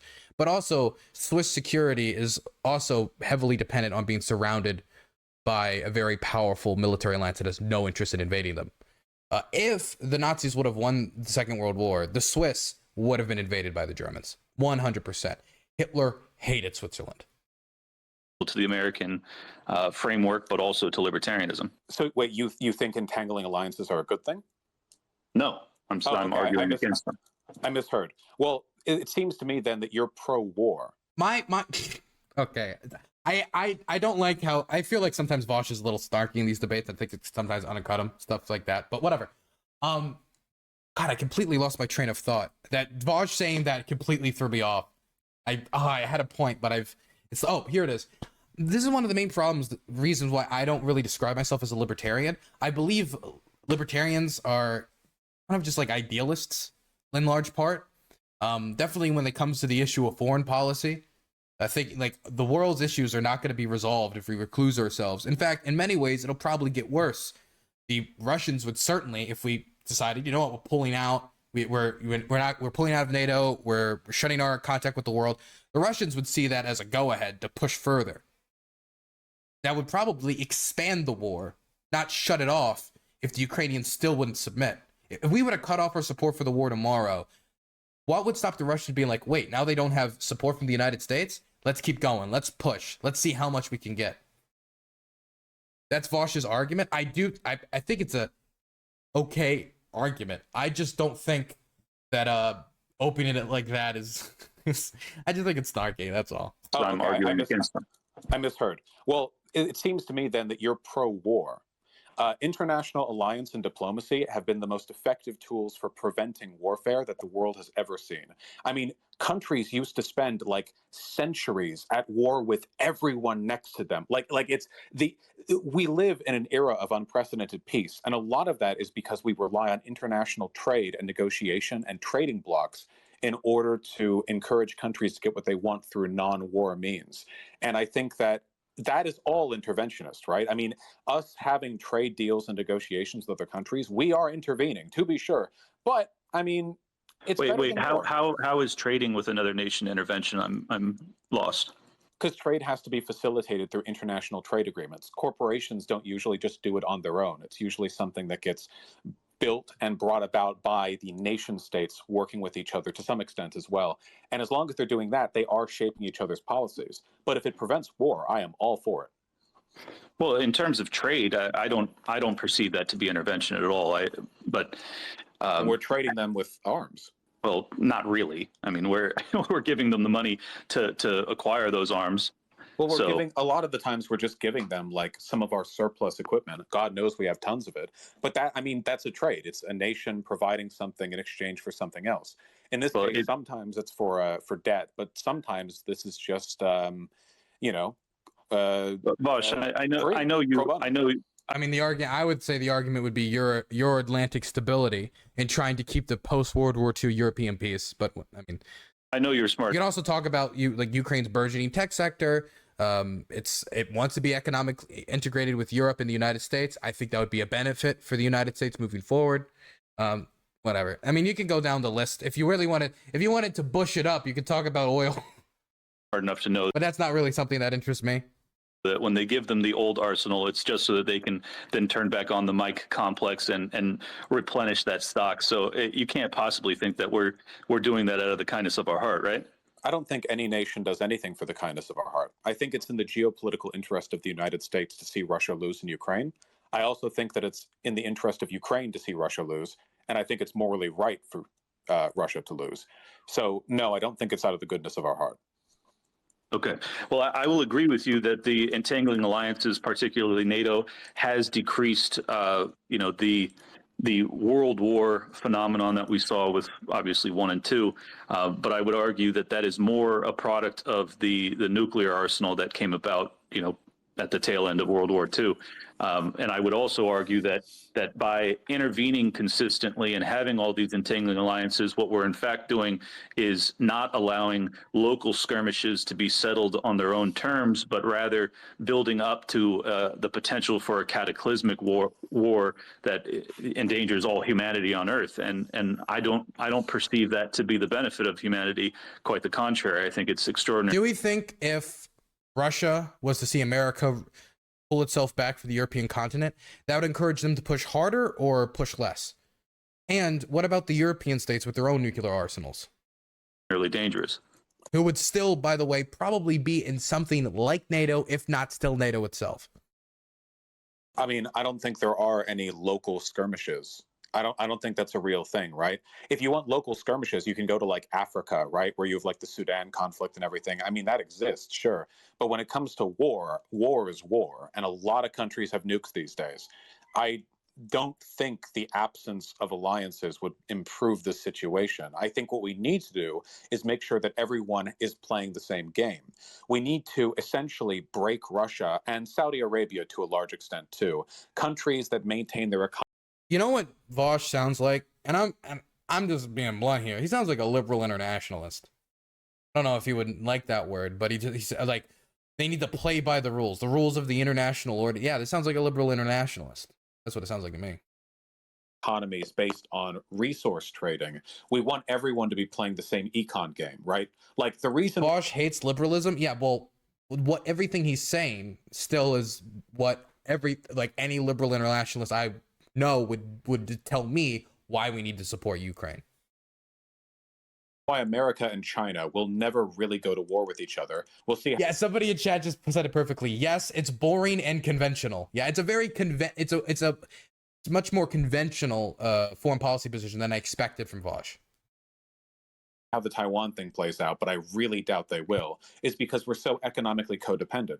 Russia is not economically dependent on anyone because their economy is so small that it's easy to internally maintain, and they just sell all their natural resources. They don't need to engage in like a... It's not that simple. Like, their economy is suffering from all these companies pulling out. They do need to export their oil and gas. If they can't export the oil and gas, which their economy is reliant on. Like, for example, let's say the Chinese and the Indians agreed to a price cap after Russia actually pulled the trigger on dropping like a tactical nuke in Ukraine, which most nuclear experts say would be the most likely scenario, even though the scenario is still highly unlikely and goes against a lot of things that I think is within Russian interests. Not only could it possibly, still hurt their soldiers and possibly spill over into their nation, it would probably just mean more aid for Ukraine, more condemnation of Russia, and be one of the few scenarios, and this is a big kicker, where China and India agree to a price cap on Russian energy exports. If China and Russia would agree to a price cap on Russian energy exports, that would be a killer. And I mean a real killer. And so I don't think it's within their interest, but also just to show that they can't be completely insular. They can't just North Korea it. It takes time to make that type of economic transition to be completely self-sustaining. Complicated network of mutual exchange. As long as we're all playing the same game, we're safe. And Putin's regime is a major impediment to that. I mean, we talk about the irresponsibility of the West when it comes to our NATO preferences. Sure, fine. But like, Putin threatens nuclear war every other week. And why? Right? Why? Because Ukraine next to them may in 20 years join NATO? No, because like North Korea, the screaming of tin pot dictators is a way to maintain constant internal fervor, drum up support, keep people angry and scared so they don't think of, voting in Navalny or a more democratic leader. And the only way to fix this, you gotta... It's hard to know exactly how much of the invasion was, hey, let's help our popularity. But I do think the invasion of Crimea did show that type of military action to try to show himself to be a strong leader and Russia to be strong did lead to a massive boost in his popularity. And if that's the message he took from that, that could be a motivating factor for his 2022 invasion. If he had his popularity rise that much from just taking Crimea, I wonder how much it can help his popularity. And it rose by like 20 points. It was like a massive jump. I wonder how much it could help if he took over all of Ukraine. That could have been some of the logic, but I think it would have been one of many factors. Arrange the conditions in such a way that there are fewer world leaders like Putin, and giving them victories and letting them handle their local squabbles without international, engagement. That does what they want. That's what they want. That perspective totally diminishes the efforts of Russia post USSR, where they attempted to essentially immerse themselves in the European economy. Every step of the way, they've been, given the cold shoulder. It's really tragic that when they, when people say this, I always like kind of think like, what do they mean? Because there was definitely problems with large scale privatization, the type of shock therapy that Russia went through, and there's real problems you could talk about with the European American Russian relationship. But what does he mean? Because there is nothing that we did during that time period that could even in the most minuscule way justify the Russian invasion of Ukraine, justify the Russian invasion of Georgia, etc. Even Putin himself said, we don't want to be in alliance with the Chinese. We are European. Accept us as such. And they've been told repeatedly no. And when he's threatening nuclear war, you laugh it off. I take it quite seriously. If he views this to be as existential as I believe. When we say he threatens nuclear war, can we just be specific about what he threatens? Because I think some people think he's saying, if you take Crimea, we will nuke you. When what he's really saying is the long established position of the Russian government, which is we reserve the right to use nuclear weapons if Russia's territorial integrity is threatened. Now, Russia has now announced that parts of Ukraine is its territory, but we saw the counteroffensive in Kharkiv. We saw the liberation of the only provincial capital the Russians have captured in the entire war, the city of Kherson. And there was not only no nuclear weapon used, there was not even a moment where it kind of looked like they were even thinking about it. There was one report at one time where there was an internal discussion in Russia about the use of a tactical nuclear weapon in the battlefield. And since then, there's been no developments in favor of them using that nuclear weapon. The closest I could get, if I'm being generous, is the deployment of certain warheads in Belarus. That is the closest I could get to it. But I think the Russians have come to the conclusion that if they did this, it's probably one of the few scenarios where the Chinese will say, yeah, no, we don't want to give North Korea any ideas and cause a crisis there. And the Indians will say, we don't want to give the Pakistanis any ideas. We don't want to cause a crisis there. He believes it is. Well, then we ought to be listening. And that also includes the expansion of NATO, which we promised repeatedly we would not expand. And then we did to the tune of 20 nations. That's disputed. I think he's talking about the Gorbachev thing, but Gorbachev himself has said multiple times, and he flip-flops on it, depending on the day before he died, that we did not commit to no NATO expansion. And I don't even know why we would be, and this is a question, the commitment to not expand NATO at that time is kind of hard to understand, because if we're making a commitment to not expand NATO, why would we be making that commitment when the USSR was still around? The USSR wasn't planning to collapse. The USSR collapsed, and then NATO expanded because all of those USSR states, well, now post-USSR states, looked around and like, oh snap, the Soviet Union's gone. We have no alliance structure. We have the NATO's right there, and how long will it be until the Russians get back on their feet and they start trying to reassert themselves? Yeah, I'm gonna go join NATO. And thousands of miles encircling their entire border. It's just not anything that the American government would ever permit to happen to them. But when Russia does it, you describe him as a tin pot dictator and he is a tin pot dictator, fascist and a lunatic and a. He is. I mean, I would say at the very least he uses fascist rhetoric and does cite fascist, like openly fascist authors when talking about like his ideology. All these other things, and it's like just Russian fascist authors. Like I'm not pulling your strings here. It's just not. I'm not pulling your leg, pulling your strings, pulling your leg here. Fair to the Russian people. It truly is not. You don't bring it back to the Russian people. He's a dictator. All right. And okay, here's a question: what has NATO expanding into Estonia, Latvia, and Lithuania done to the Russian people? Well, how has it hurt them? How does it hurt their people? The only thing I could even think about, and I think this military spending would have increased anyway, because Putin is a hardcore Russian nationalist.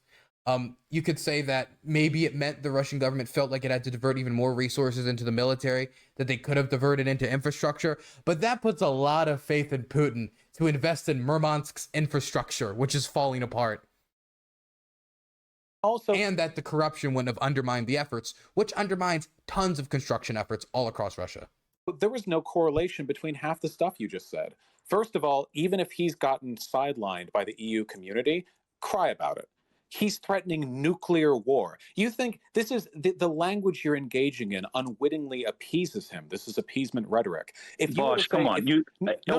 Why is he doing that? Why is he doing that, though?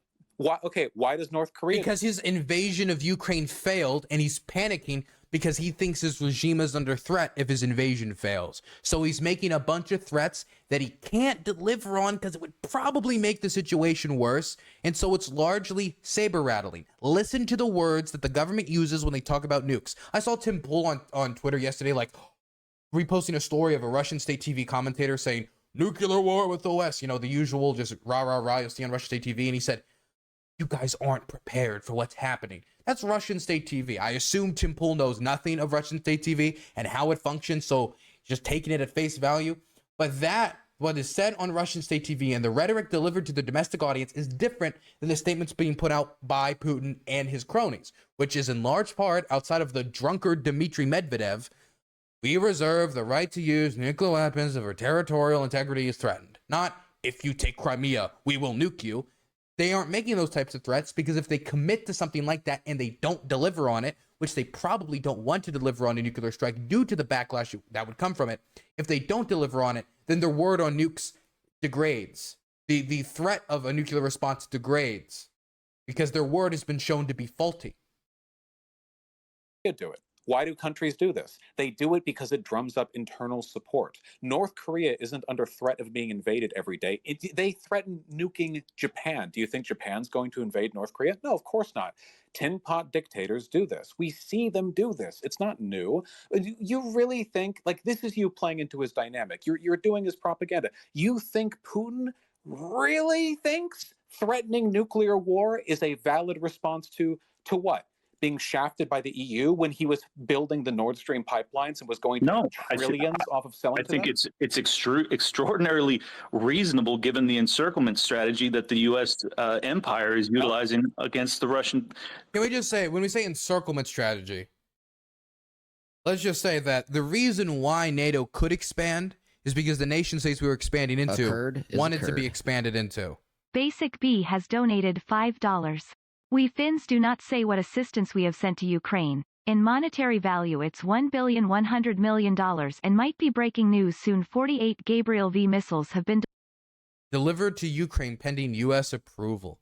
I hope Finland supports you. I mean, Finland, Estonia, Latvia, Lithuania, and Poland, these are the nation states that are probably sweating the most when it comes to the Russians for obvious reasons, being right on the border, definitely with their claims about, you know, post-Soviet states. Finland a little less because they weren't a Soviet satellite state, but Estonia, Lithuania, and Latvia were. God, I lost my train of thought again due to the $5, but thank you for the $5. What encirclement? Oh yeah, but encirclement. The reason why NATO expanded was because these nation states wanted NATO there to protect them. They voted on it. Their people voted on it. Their governments had to vote on it. They had to approve it. We didn't invade anyone and put a gun in their mouth and say, join NATO or we'll blow your brains out. What? It's the same reason Austria hasn't been expanded into in NATO, because Austria wants to continue its policy of neutrality, which is largely buttressed by it being surrounded by NATO nation states, who also would probably not allow an invasion of Austria. What encirclement? I mean, we have our military, our Navy on his eastern seaboard, and then we also have NATO alliance that's encircling him on the west. Wait, where? What? What do you mean where? Yeah, okay, so Russia is the largest country on Earth by far. It is so large that you could accidentally encircle Russia simply by existing on Earth in multiple locations. It is massive. What you're describing, I assume, is our presence in Japan and our presence in Europe.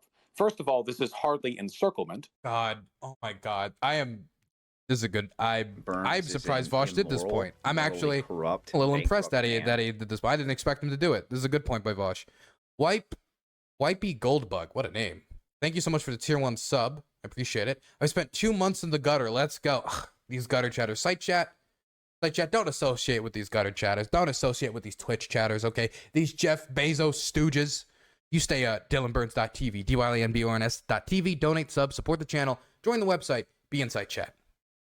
We don't encircle them towards their largest borders on the north and the south. To their south, they find allies and unwitting compatriots, and to the north, they find nothing but the cold, frozen wastes they seem to enjoy living in.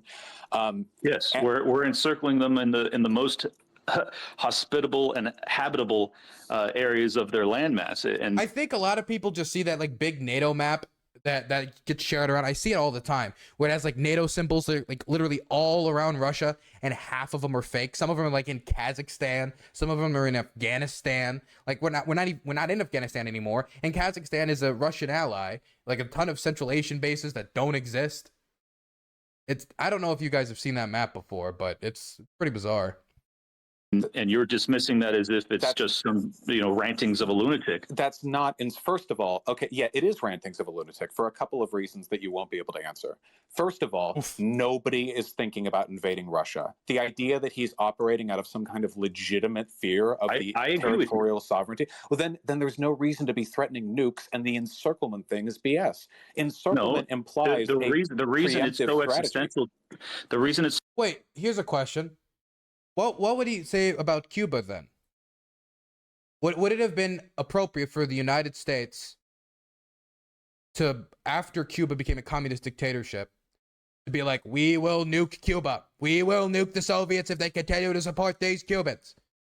JFK came to the conclusion that that was fucking stupid, and he didn't listen to that maniac Curtis LeMay for good reason. Was that encirclement? If we add a few, what was the? If we add Grenada, is it now encirclement? so existential to them is because the nuclear deterrent strategy only works if they actually have some time to react, and we're diminishing that time. Lethality OCE. Twitch chat is cooler, Dylan. You lied to me. No, you're just delusional. Obviously, you're on drugs. The reason it's so existential to them is because the nuclear deterrent strategy only works if they actually have some time to react, and we're diminishing that time. We're increasing the chances of a human error, a misread of the radar. This is all extraordinarily dangerous, and you're dismissing it. Wait, well, the problem is if somebody creates a situation that is dangerous, the response to that can't just always be, okay, you're dangerous, we'll give you whatever you want. Will that do nothing but encourage them to engage in dangerous behavior in the future because you've proven that it works? Then we come to this conclusion like 80 years ago after a period of appeasement.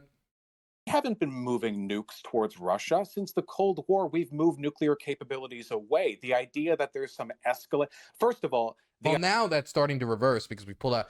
Well, Russia and us and China refuses to either join or reauthorize a lot of nuclear arms treaties.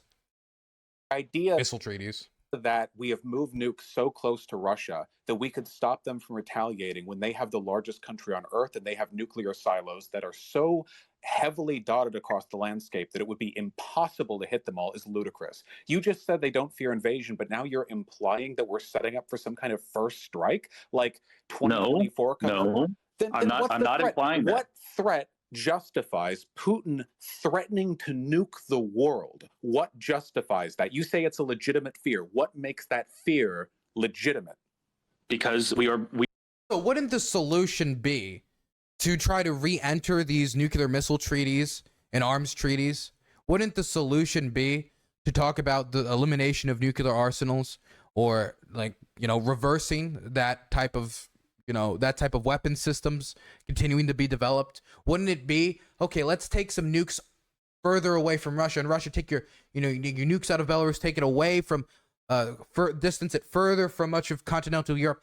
Wouldn't these be the ways to find a solution to these problems, not charging into Ukraine, trying to invade it when there was, number one, not a chance of them joining in the immediate future, NATO, and number two, even if they did join NATO, that doesn't even necessarily mean that they would get nuclear weapons. Even if Ukraine wins the war and joins NATO tomorrow, that doesn't mean necessarily we would even deploy nuclear weapons in Russia. The fact that the United States is scared to send over a ATACMS missile because of how it could be viewed as an escalation if used on Russian territory, if we're afraid to do that, under the Biden administration, it makes me a little wary of the idea that immediately once Ukraine wins, we're just going to deploy tons of nuclear warheads in Ukraine. We are increasing our alliance territory on their western border. And they have explicitly said that it's the reddest of red lines for them. You dismiss it out of hand. How are small states supposed to avoid invasion if not through making alliances with larger states and or making alliances with a bunch of other smaller states? How is nations like Estonia, Latvia, and Lithuania supposed to avoid Russian invasion? Because even if NATO did contribute in some way to the invasion, it's not the only factor. Listen to his speech. He believes a lot of other reasons as to why he has the right to invade Ukraine, has the right to invade many post-Soviet states. What else could these nation states have done to avoid invasion outside of just kowtowing to Russian interests in every way imaginable? We're not allowed to form alliances. So wait, we form alliances that they don't like. And in response, they legitimately fear military aggression enough to threaten to nuke the world. It's not just the fear of a first strike. It's not just the fear of invasion. It's also the fear of not being able to participate in the global economic system, which they have great reason to fear that, given Then maybe they shouldn't have invaded Ukraine and then get kicked out of the global economic system. that they've been kicked off of SWIFT and ultimately had, Don't invade Ukraine and you wouldn't have gotten kicked out of SWIFT. Why should we allow them to use the economic system that we largely created and developed if they're going to use it to try to invade and destabilize Europe, which is partially the foundation of that economic structure? This is like allowing illiberal forces to use liberal freedoms in order to destroy like liberal democracy. It's stupid. Sanctions and a whole litany of basically the entire. We fired a financial. Why should American dollars oil the gears of the Russian war machine? I don't know why it should. Nuclear arsenal at them already. So yes, they are very concerned about this, as they should be. That wasn't them. That was our response to their invasion. Yeah, that was them. Yes, you can't blame us for kicking them off SWIFT when they invaded Ukraine. Oh, I can blame us. I can blame us when we knew. To be clear, from what he's saying, his response to the invasion would basically be nothing. Just let them do it. And this would stop Russia from invading other countries. How? Do you think if Russia invaded Ukraine, conquered the whole thing, let's say their original plan succeeded, what would have happened? Do you think that would have sent the message to them, oh, I guess we won, I guess we're done, we're not going to invade any more countries? Why would us giving them no negative response whatsoever, how would that destabilize Europe more than sending the message that you can start the largest war in Europe since World War II with basically no repercussions from the wider European community, whose stability is reliant on that post-World War II peace? That adding Ukraine into NATO was the reddest of red lines. They have not been added into NATO. You keep going back to that, but it's because you have the President of the United States openly stating it. You have the Vice President of the United States openly stating it. Now they are. You want to know why they're doing it now? Because Russia invaded Ukraine, and NATO is the only affected guarantor to stop Russian invasion. What NATO state has Russia invaded? That's right, none of them. Stating that the door is wide open. They said it. Yeah.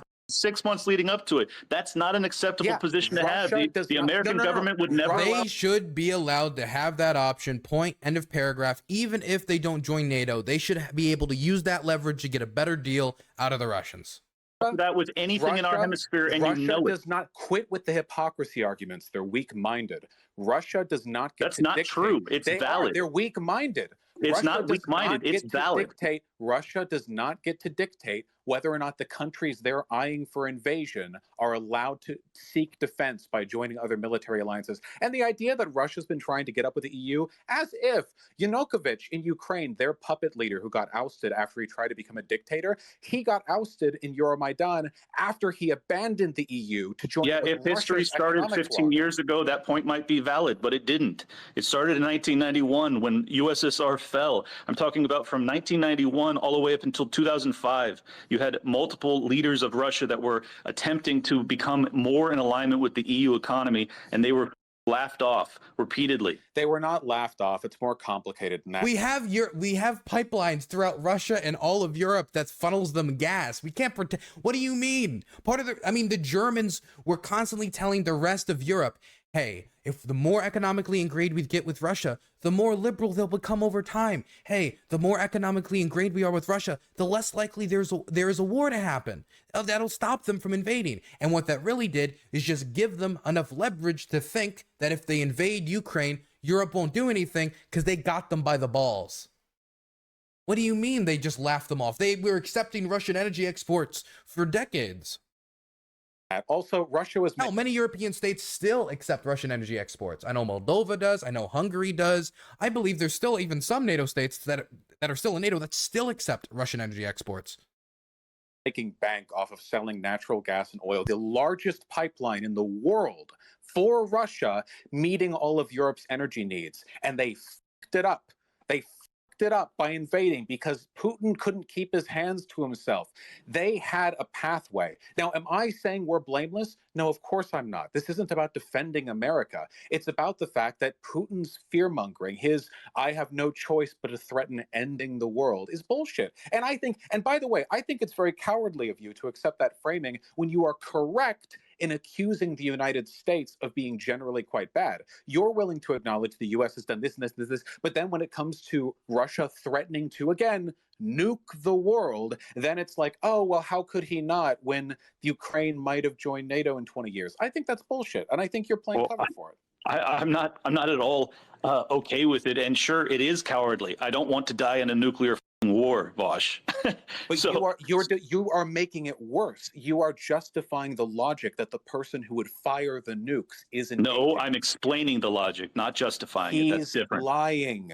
He wants Ukraine for the land and the territory and the clout. He wants it because strongmen need invasions. Saddam Hussein did the exact same thing. Strongmen need invasions to justify their power. But you're accepting his framing at face value, which is what he wants, which is I'm not accepting his framing at face value. I'm accepting the fact that his framing is supported by many of the leaders in the United States government, including our State Department, for 30 years, Vaush. You can't dismiss it. When they say accepted, he's saying, number one, he's saying they all did. That's not true. There's different. What's happening is they're taking certain people in the American State Department from 30 years ago. By the way, if you go to most of them, you know what most of them are going to say now, the people he's referencing? The Russians shouldn't have invaded Ukraine. None of it justifies the invasion of Ukraine, and we should support Ukraine. But he's not going to take those conclusions of what they're saying today. He's only going to listen to what they're saying 30 years ago in a completely different situation when Putin wasn't even in power and his mindset wasn't in the Kremlin. We had Boris Yeltsin, the drunkard. So I would like to hear the other State Department officials. We're just talking about certain State Department officials. Our State Department has said that he needs to threaten to nuke the world because Ukraine may or may not join. That's not what I'm saying. I'm saying his framing about expanding NATO and that Ukraine was the reddest of red lines was supported by our State Department. This is not some myth that I'm concocting that's some sort of Russian propaganda attempt. It's a fact. It's a fact, and you know it. It's a fact that he said it. I don't think we should respect it. Why should Russia get to decide whether or not the ally they're looking to, or the neighbor they're looking to invade, join another military alliance? Do you want to give them that next? Maybe next they'll say, now our red line is that Poland is part of NATO. Well, it'd probably be Moldova next. They already got 1,000 troops stationed there. Poland is part of historical Soviet territory, and the fact that we now border Poland, now that we've conquered Ukraine, is a red line for us. If the West doesn't do something about this, then we might get angry. Like, the reality of their demands before the invasion is essentially what we're looking at as the outcome of this tragic war where hundreds of thousands of people needlessly died, and it's all because the peace treaty was shuttled. This is the lie. He's still lying. It wasn't shuttled by Boris Johnson. This is just the reason why they have to say we shuttled the peace deal is because if you just look at Russia's demands, they're crazy on face value, right? They're crazy demands. So you can't really respect the demands. If you can make it look like that there was an opportunity for peace and the West just shook its head and said, nah, we are maximalist. then it can make it look more like it was the West's fault. When what really happened is they went around, massacred people, dumped them in mass graves, that was uncovered, and made it near impossible for them to reach any settlement with the Ukrainians. Not to mention, they were still not compromising on their maximalist demands. And by the time that they had any compromise, which they still didn't give much, it was way after they already engaged in all these massacres. And if Zelensky was to negotiate and give them all this land then, what do you think the Ukrainian people would think? Oh, they think we just legalized and made permanent Bucha times 100. And all this occupied territory we're never going to be able to liberate, never take back. Of course they didn't accept it. By Boris Johnson at the direction of the State Department. Incorrect. And yes, it's true. And ultimately, what is going to be the outcome of this is that the Donbass region is going to end up being autonomous. Crimea is going to stick. Why can't he make that conclusion? Okay, I would like to hear Mr. General. I would like to hear this general say, yes, we're going to get the Donbass region is going to be autonomous. This is how they're going to take back Kupiansk, and this is how they're going to take Kramatorsk, when it took them 10 months to take Bakhmut. And now they're being pushed back around Bakhmut. How is this conclusion that it's inevitable that Russia just conquers Kupiansk, then pushes down and circles Kramatorsk and Slovansk, two very large cities that's been built up over years? You know, all the comments about the amount of, all the defenses Russia made in Zaporozhye. I've been to Kramatorsk. I went there well over a year ago. They were constantly digging trenches, constantly making defenses. Kramatorsk is going to be an even harder city to capture than Bakhmut, especially if they can't take Kupiansk and they have to take it on head on. I'm not one to make predictions, but here is a prediction, right? And again, I'm not God. I don't know the future. Here is a prediction. The Russians are not going to take Kramatorsk unless there is a massive change in Russia's military equality, the amount of soldiers they have, the resources they can commit to this war, and the Ukrainians degrade their military effectiveness by tons and tons and tons. Kramatorsk, I mean, let's actually let's go through the scenario that he just laid out, and he said is bound to happen. I could see them capturing another village or some villages. I could even see them possibly maybe one day taking Kupiansk, which I think is still extremely unlikely. They've gotten 100,000 soldiers in the Luhansk Oblast trying to push here, and they've made very little progress. But they would have to take Kupiansk. They would have to take most of this area all the way back down to Izium. They would have to take Lyman and Servisk and push and push and push through all of these places that many of whom are the same size as Bakhmut and could be, if the Ukrainians wanted to make it, as bloody as Bakhmut, all the way until they get to these cities that are almost double the size of Bakhmut, both of them, Kramatorsk and Slovansk, that they are going to have to recapture. So they're going to have to capture all of this land when they currently have 100,000 troops in Luhansk with 900 tanks and 555 artillery batteries. And they're hammering these positions, some of which, like the 32nd, are very inexperienced, and they're still not able to make much of any gains. Can we actually look at what their 100,000 soldier counteroffensive has done? Let's go back. Let's look. Let's see how. Oh, look. Oh, wow. Look at all these gains. Wow. Look at all these gains in all these days. Wow. Look at all. Whoa. Yeah, that Russian army sure is marching forward. Yeah, they're going to take Kramatorsk any day now. Any day now. They're going to take Kramatorsk. Look at all that land. They're oh boy, 100,000 soldiers sure is moving. Woo! Get the fuck out of here.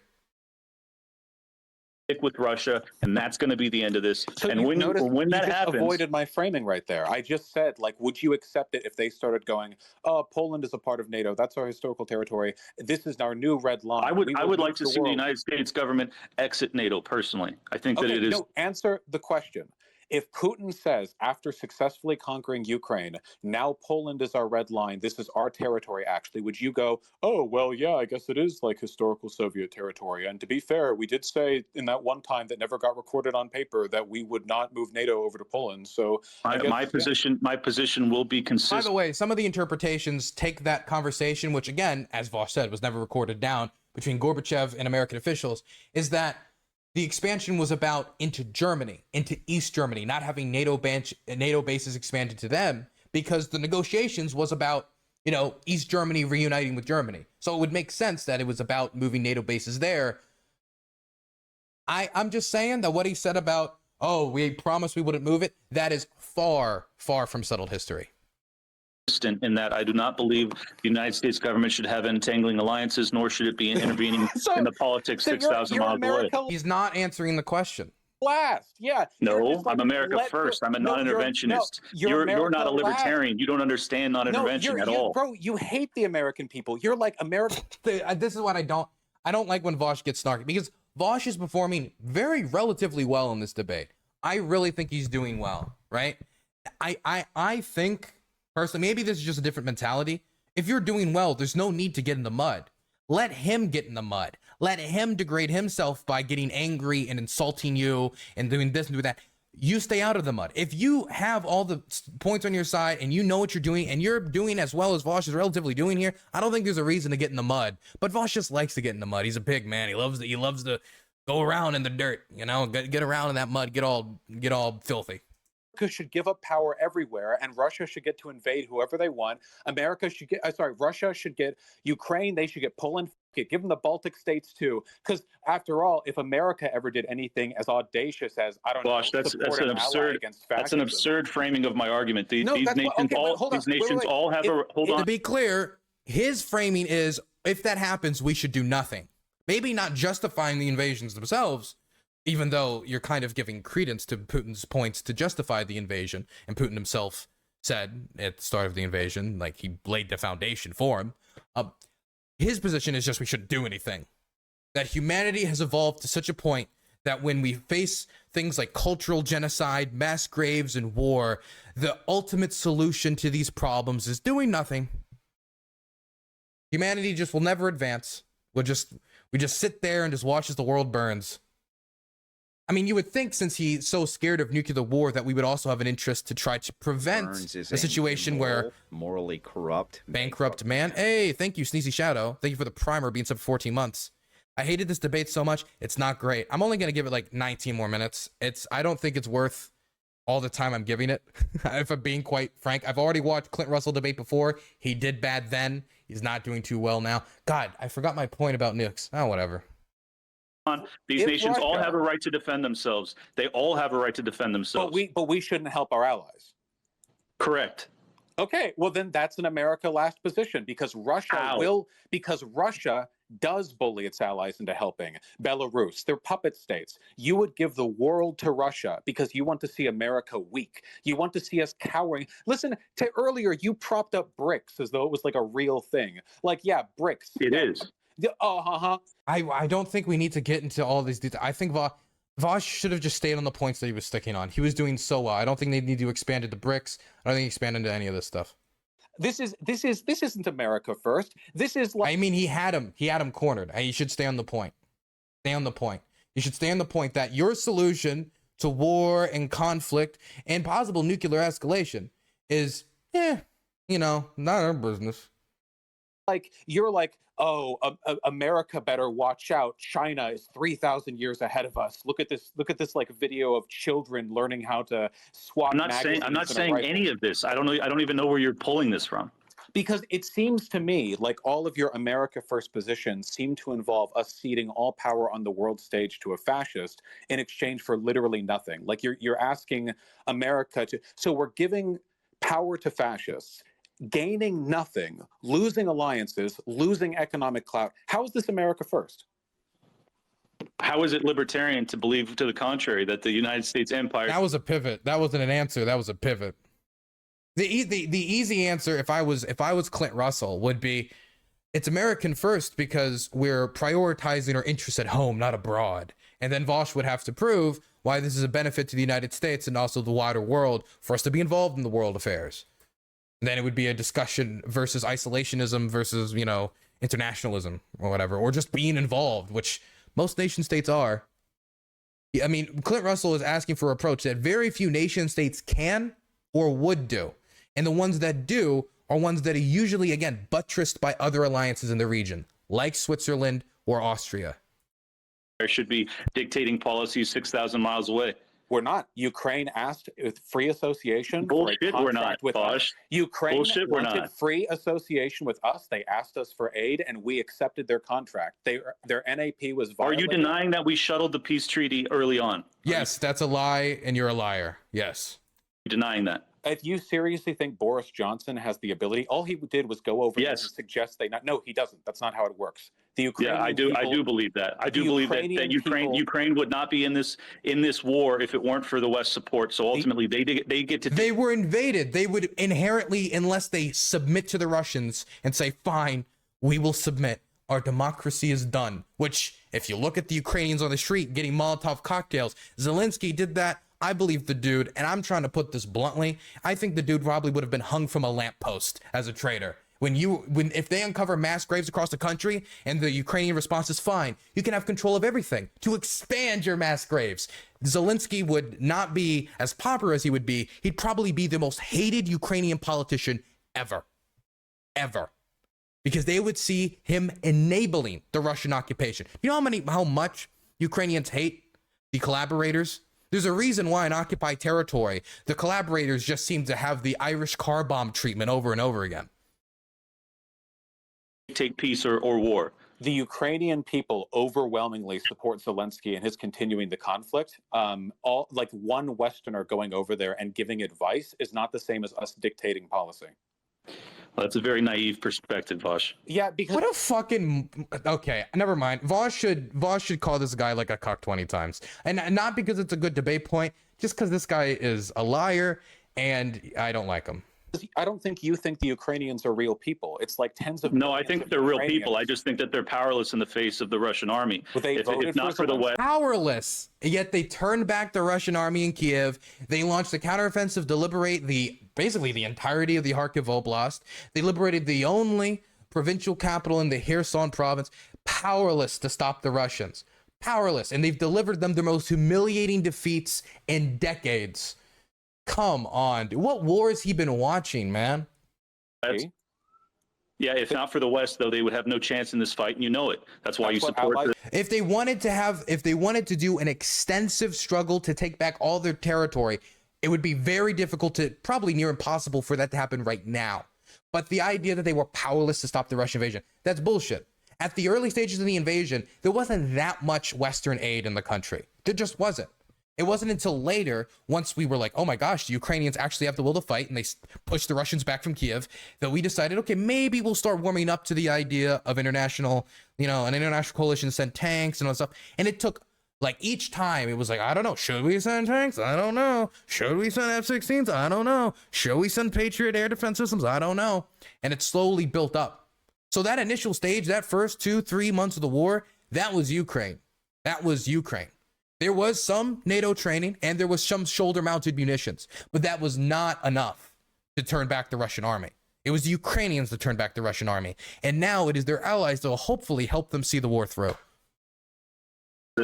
Yeah, and you support them being bowled over and murdered and raped by fascists, and I no. On one hand, like, Clint Russell is like a liar, right? So I'm like, I should have no sympathy for him, and I don't. But on the other hand, I know that, just like rhetorically speaking, if you don't know how to make your mind up on this debate and you haven't already made up your decision on which side you're on, seeing Vaush say things like that is probably not going to win you over. And I guess, like, my main interest is winning people over. Definitely on the topic like this that I care a lot about. Well, I support not catalyzing these invasions in the first place by dismissing the concerns of a country with 6,000 nuclear weapons.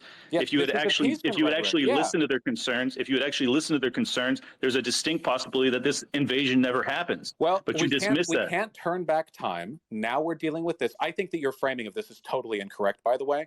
The idea that this was because of NATO, I think Putin's just flatly lying, so people like you will pick up that rhetoric and pretend that. Yeah. So is our State Department. So is Condoleezza Rice. They're all lying, Bob. Yes, I'm aware, but I'm not trying to. But you're the one repeating State Department lies. The Russian State Department. What? No, get the fuck out of here, dude. That's Condoleezza Rice. He did, though. The Boris Johnson point is literally just Russian propaganda. Yes. Dude. It's either A, Russian propaganda because they're the main ones that push it, and the amount of information on it is already very minuscule. There is some information on it that is real, which is Boris Johnson suggested to a Ukrainian government official that the Russians at this point can't be negotiated with. But that was after the massacres and after the vast majority of Ukrainians and the Ukrainian government had already really made up their mind. Yes, you're like word for word. These are cables from our State Department, the United States State Department. I think that Comrade... The fact that there was a conversation between Boris Johnson and Zelensky, that's a fact. The idea that we were the ones who scuttled the negotiations and destroyed it, that is Russian propaganda. Putin is correct in his glorious fight against U.S. imperialism, and I think that NATO expansionism is to blame for that. Like, you are repeating State Department lies. You're just doing it for a different government. That's the U.S. government that acknowledged this repeatedly. I don't know what you're talking about. The U.S. government believes that Ukraine not being denied NATO membership off the bat is the reason why Russia invaded, or the U.S. government has acknowledged that Russia has said that's a red line, because those are two very different things. The U.S. has said that it's a red line for Russia. They say it's a red line. Should we allow foreign dictators? There were certain government officials. Can we also say, we say America said this? No, there were certain government officials who said this.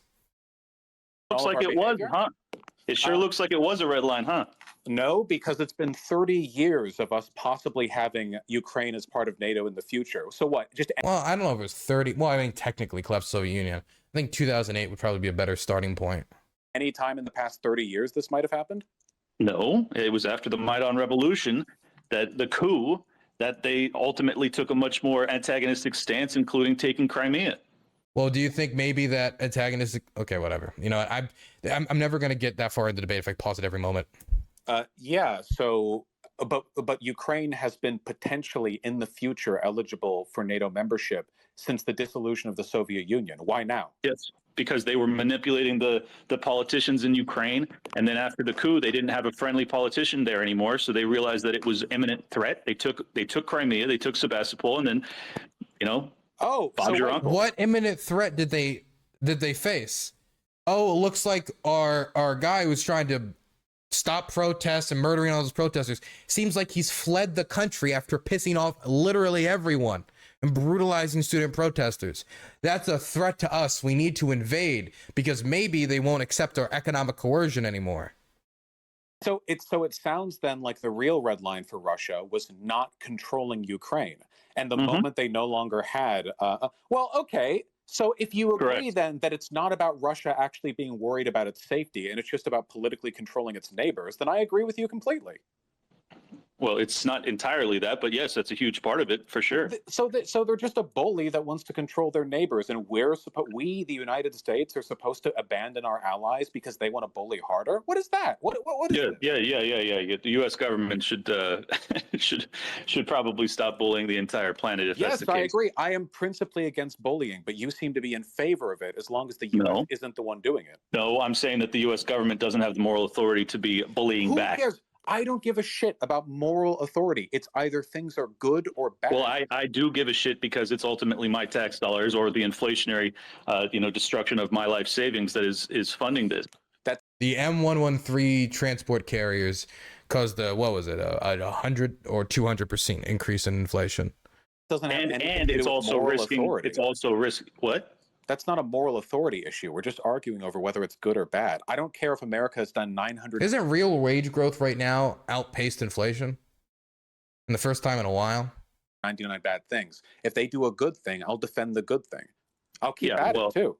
Well, you can argue that it's a good thing in defending the ally, but you'd have to then acknowledge the bad thing, which was catalyzing this war and this conflict in the first place, which you won't do.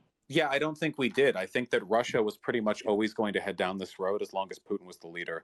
When strongmen are leaders of countries that don't have much economic exchange with other nations, we're pretty much like, you've set yourself up for failure right there. If Russia were to have fomented a revolution or a coup, we didn't do that, but whatever. To have a less friendly political establishment in Mexico, would you find that to be an acceptable thing to do? What coup? The Maidan Revolution. According to George, what's his name, Friedman of Stratfor, it's the most obvious coup in the history of the world.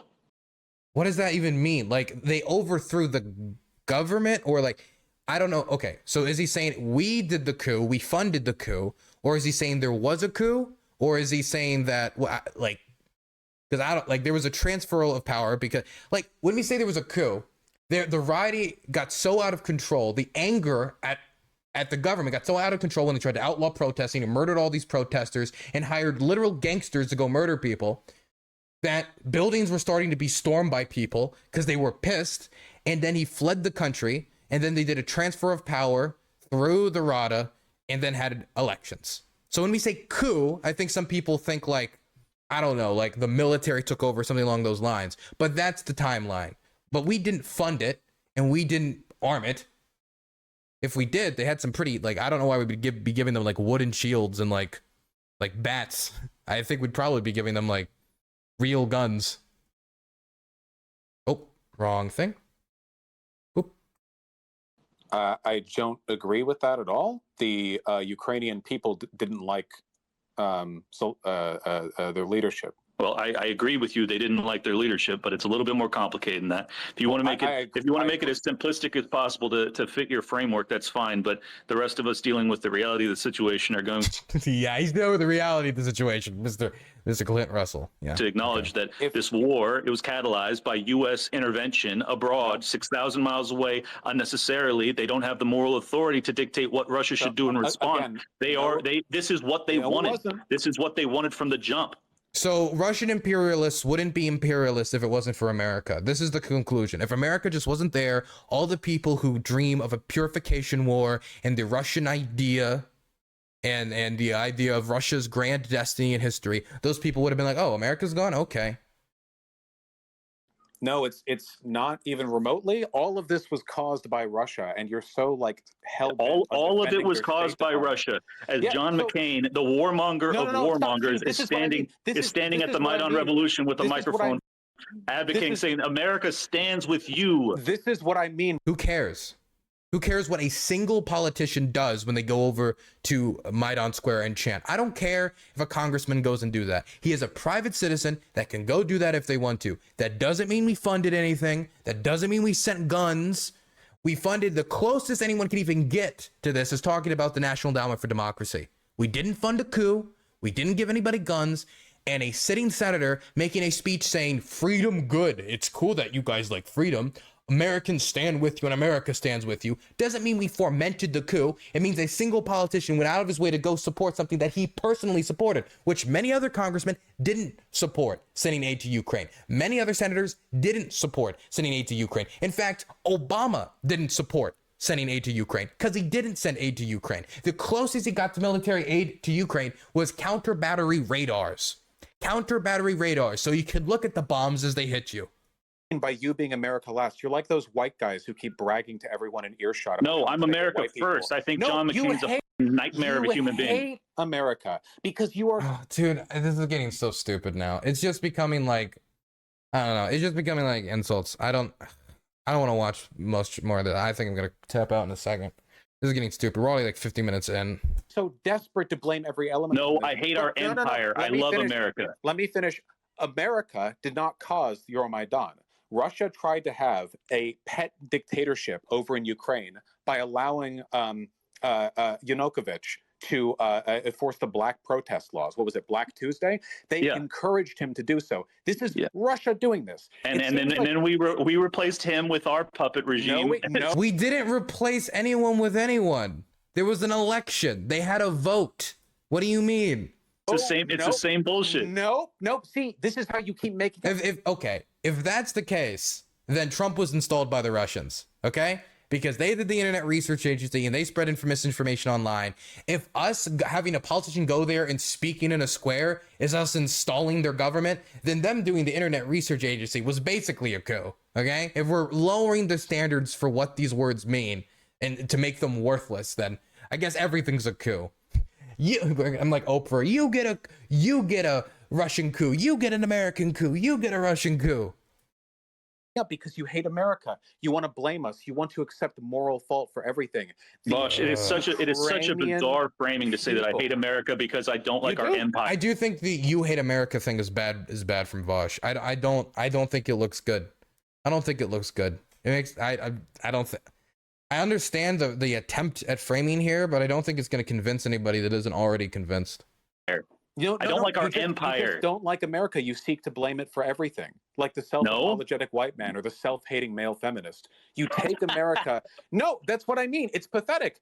America did not create the regime after You're fun, man. Yanukovych was removed. Not even remotely. You're the fun. Ukrainian people. I like you. You're getting upset because you don't like this framing. The Ukrainian I don't people, like the framing of saying that I hate America because I don't like our empire. Let me finish. Let me finish telling you how un-American you are. You haven't let me finish in ages, man.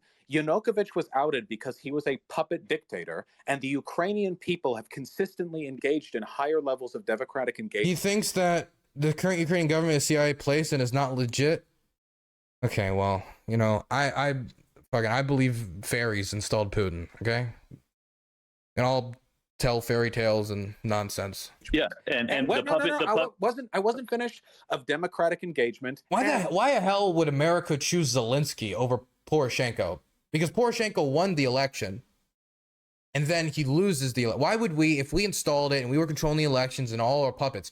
Why would we replace Poroshenko with Zelensky, somebody with basically zero political experience? Why did no election monitors find evidence of fraud or that we like controlled the vote in any way? Where is the evidence that we installed the government here, installed the government there? I hear the Victoria Nuland phone call, but nobody's actually listened to the phone call. If you listen to the phone call, there's no evidence in it that we installed anyone. And lowered levels of corruption. Constantly. Now, your goal here is to promote Russian state propaganda by blaming every change on America, everything. Also, why would we replace Yanukovych with Poroshenko, considering Poroshenko used to be a member of Yanukovych's own political party? Wouldn't it make sense to make a more clean break and go for someone else? America did the coup because McCain spoke one time at an event. Oh, actually, America was the one who shot down the peace treaty because Boris Johnson went over there. The Ukrainian people did not want a dictator. The Ukrainian people do not want to be invaded by Russia. The Ukrainian people have a very different take on these events than you do. As the ones actually being invaded, I think their perspective is very worthwhile to listen to. And what you are doing is taking every petty justification from the Kim Jong-un of Russia, and you're repeating it uncritically as though it actually is all our fault. Did we fuck up? Yes. Did we handle the dissolution of the Soviet Union terribly? Yes. Are we at fault for a lot of things? Yes. But for God's sake, there are things we're not at fault for.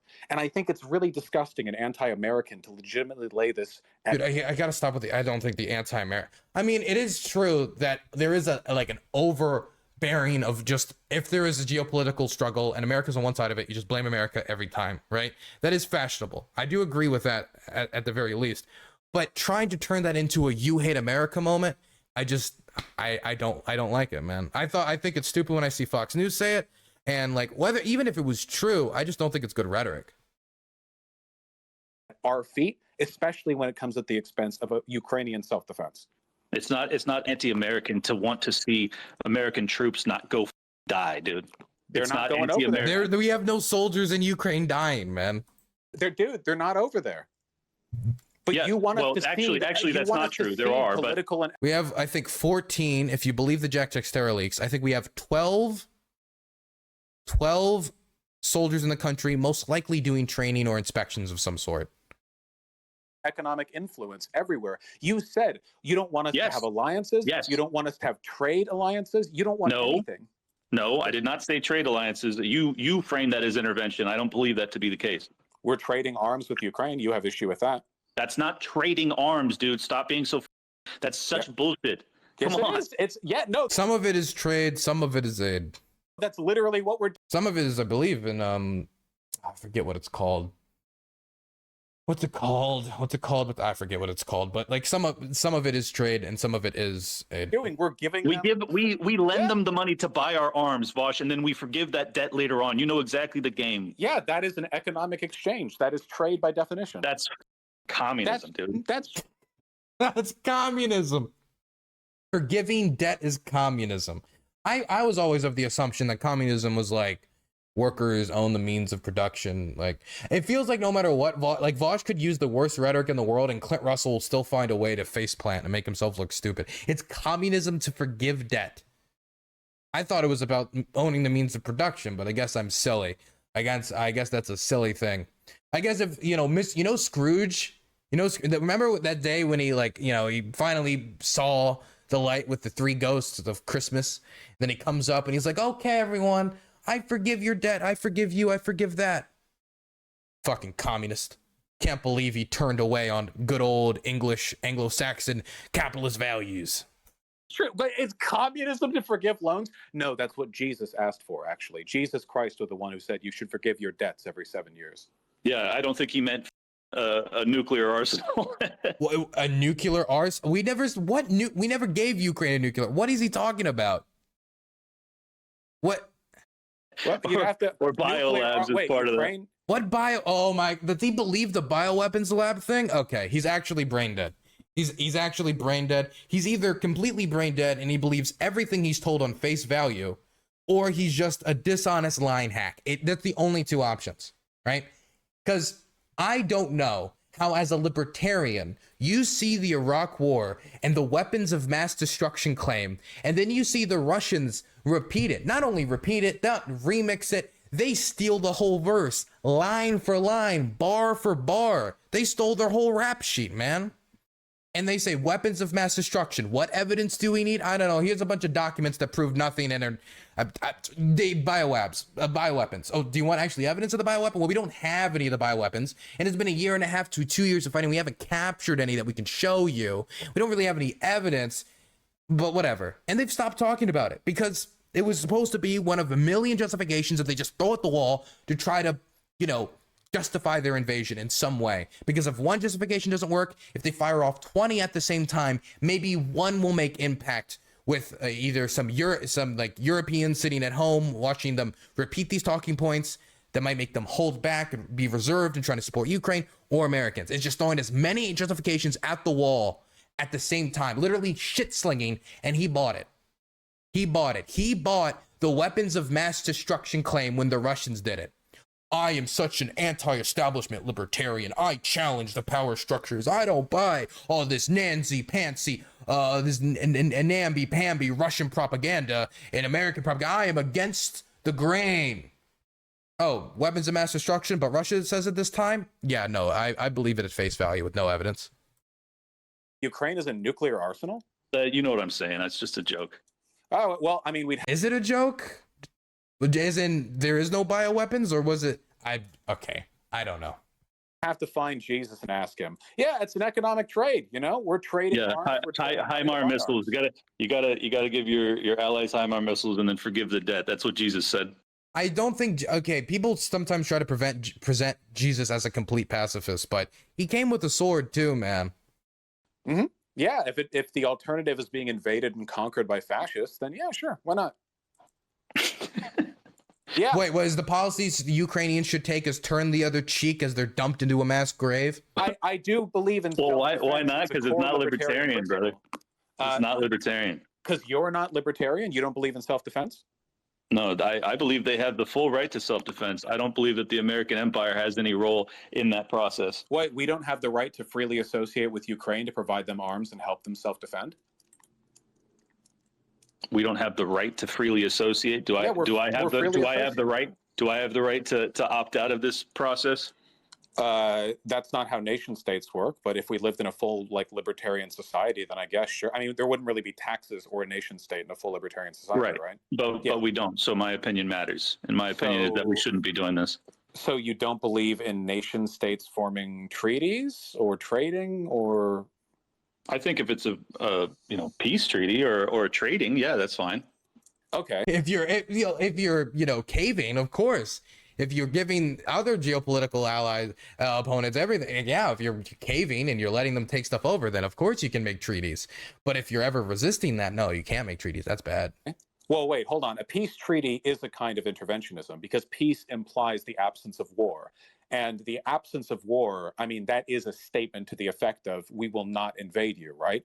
I don't know if peace treaties should be allowed under your definition. Well, okay. I think I'm good with it. I don't know what you think countries can and can't do, because it seems like you're okay with Russia doing everything and dog, But then with America, we actually have to lose all of our allies. That's just a bullshit framing, dude. I've never once said that what Putin did was okay. I've explained the rationale. I've explained the U.S. lead up to it. I've explained the U.S. participation in fomenting it. That is all pertinent information for the evaluation of the overall circumstances of this conflict. You want to diminish all of it because you're trying to ally yourself with the Project for a New American Century neocon worldview that the U.S. government has the right to dictate everyone's policy all over the. We don't have a right to dictate everyone's policy, but if Ukraine asks us to help them, we do have a right to help them.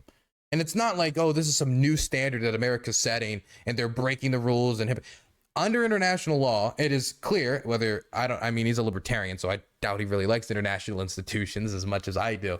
But under international law, it is very clear that if a nation state is invaded, other nation states are allowed to send them military aid and trade them weapons to support them. They are 100% allowed to do that under international law. The Russian invasion is illegal under international law. And we have a right to do that. And that's been the standard for a very long time. Planet, I disagree. Ukraine's policy was already one of self-defense. You keep lying to justify your point. We are freely I'm not lying. He lied a few times, but whatever. We replaced their leadership. No, we didn't. The Ukrainians did. If we replaced their leadership, then Russia replaced ours.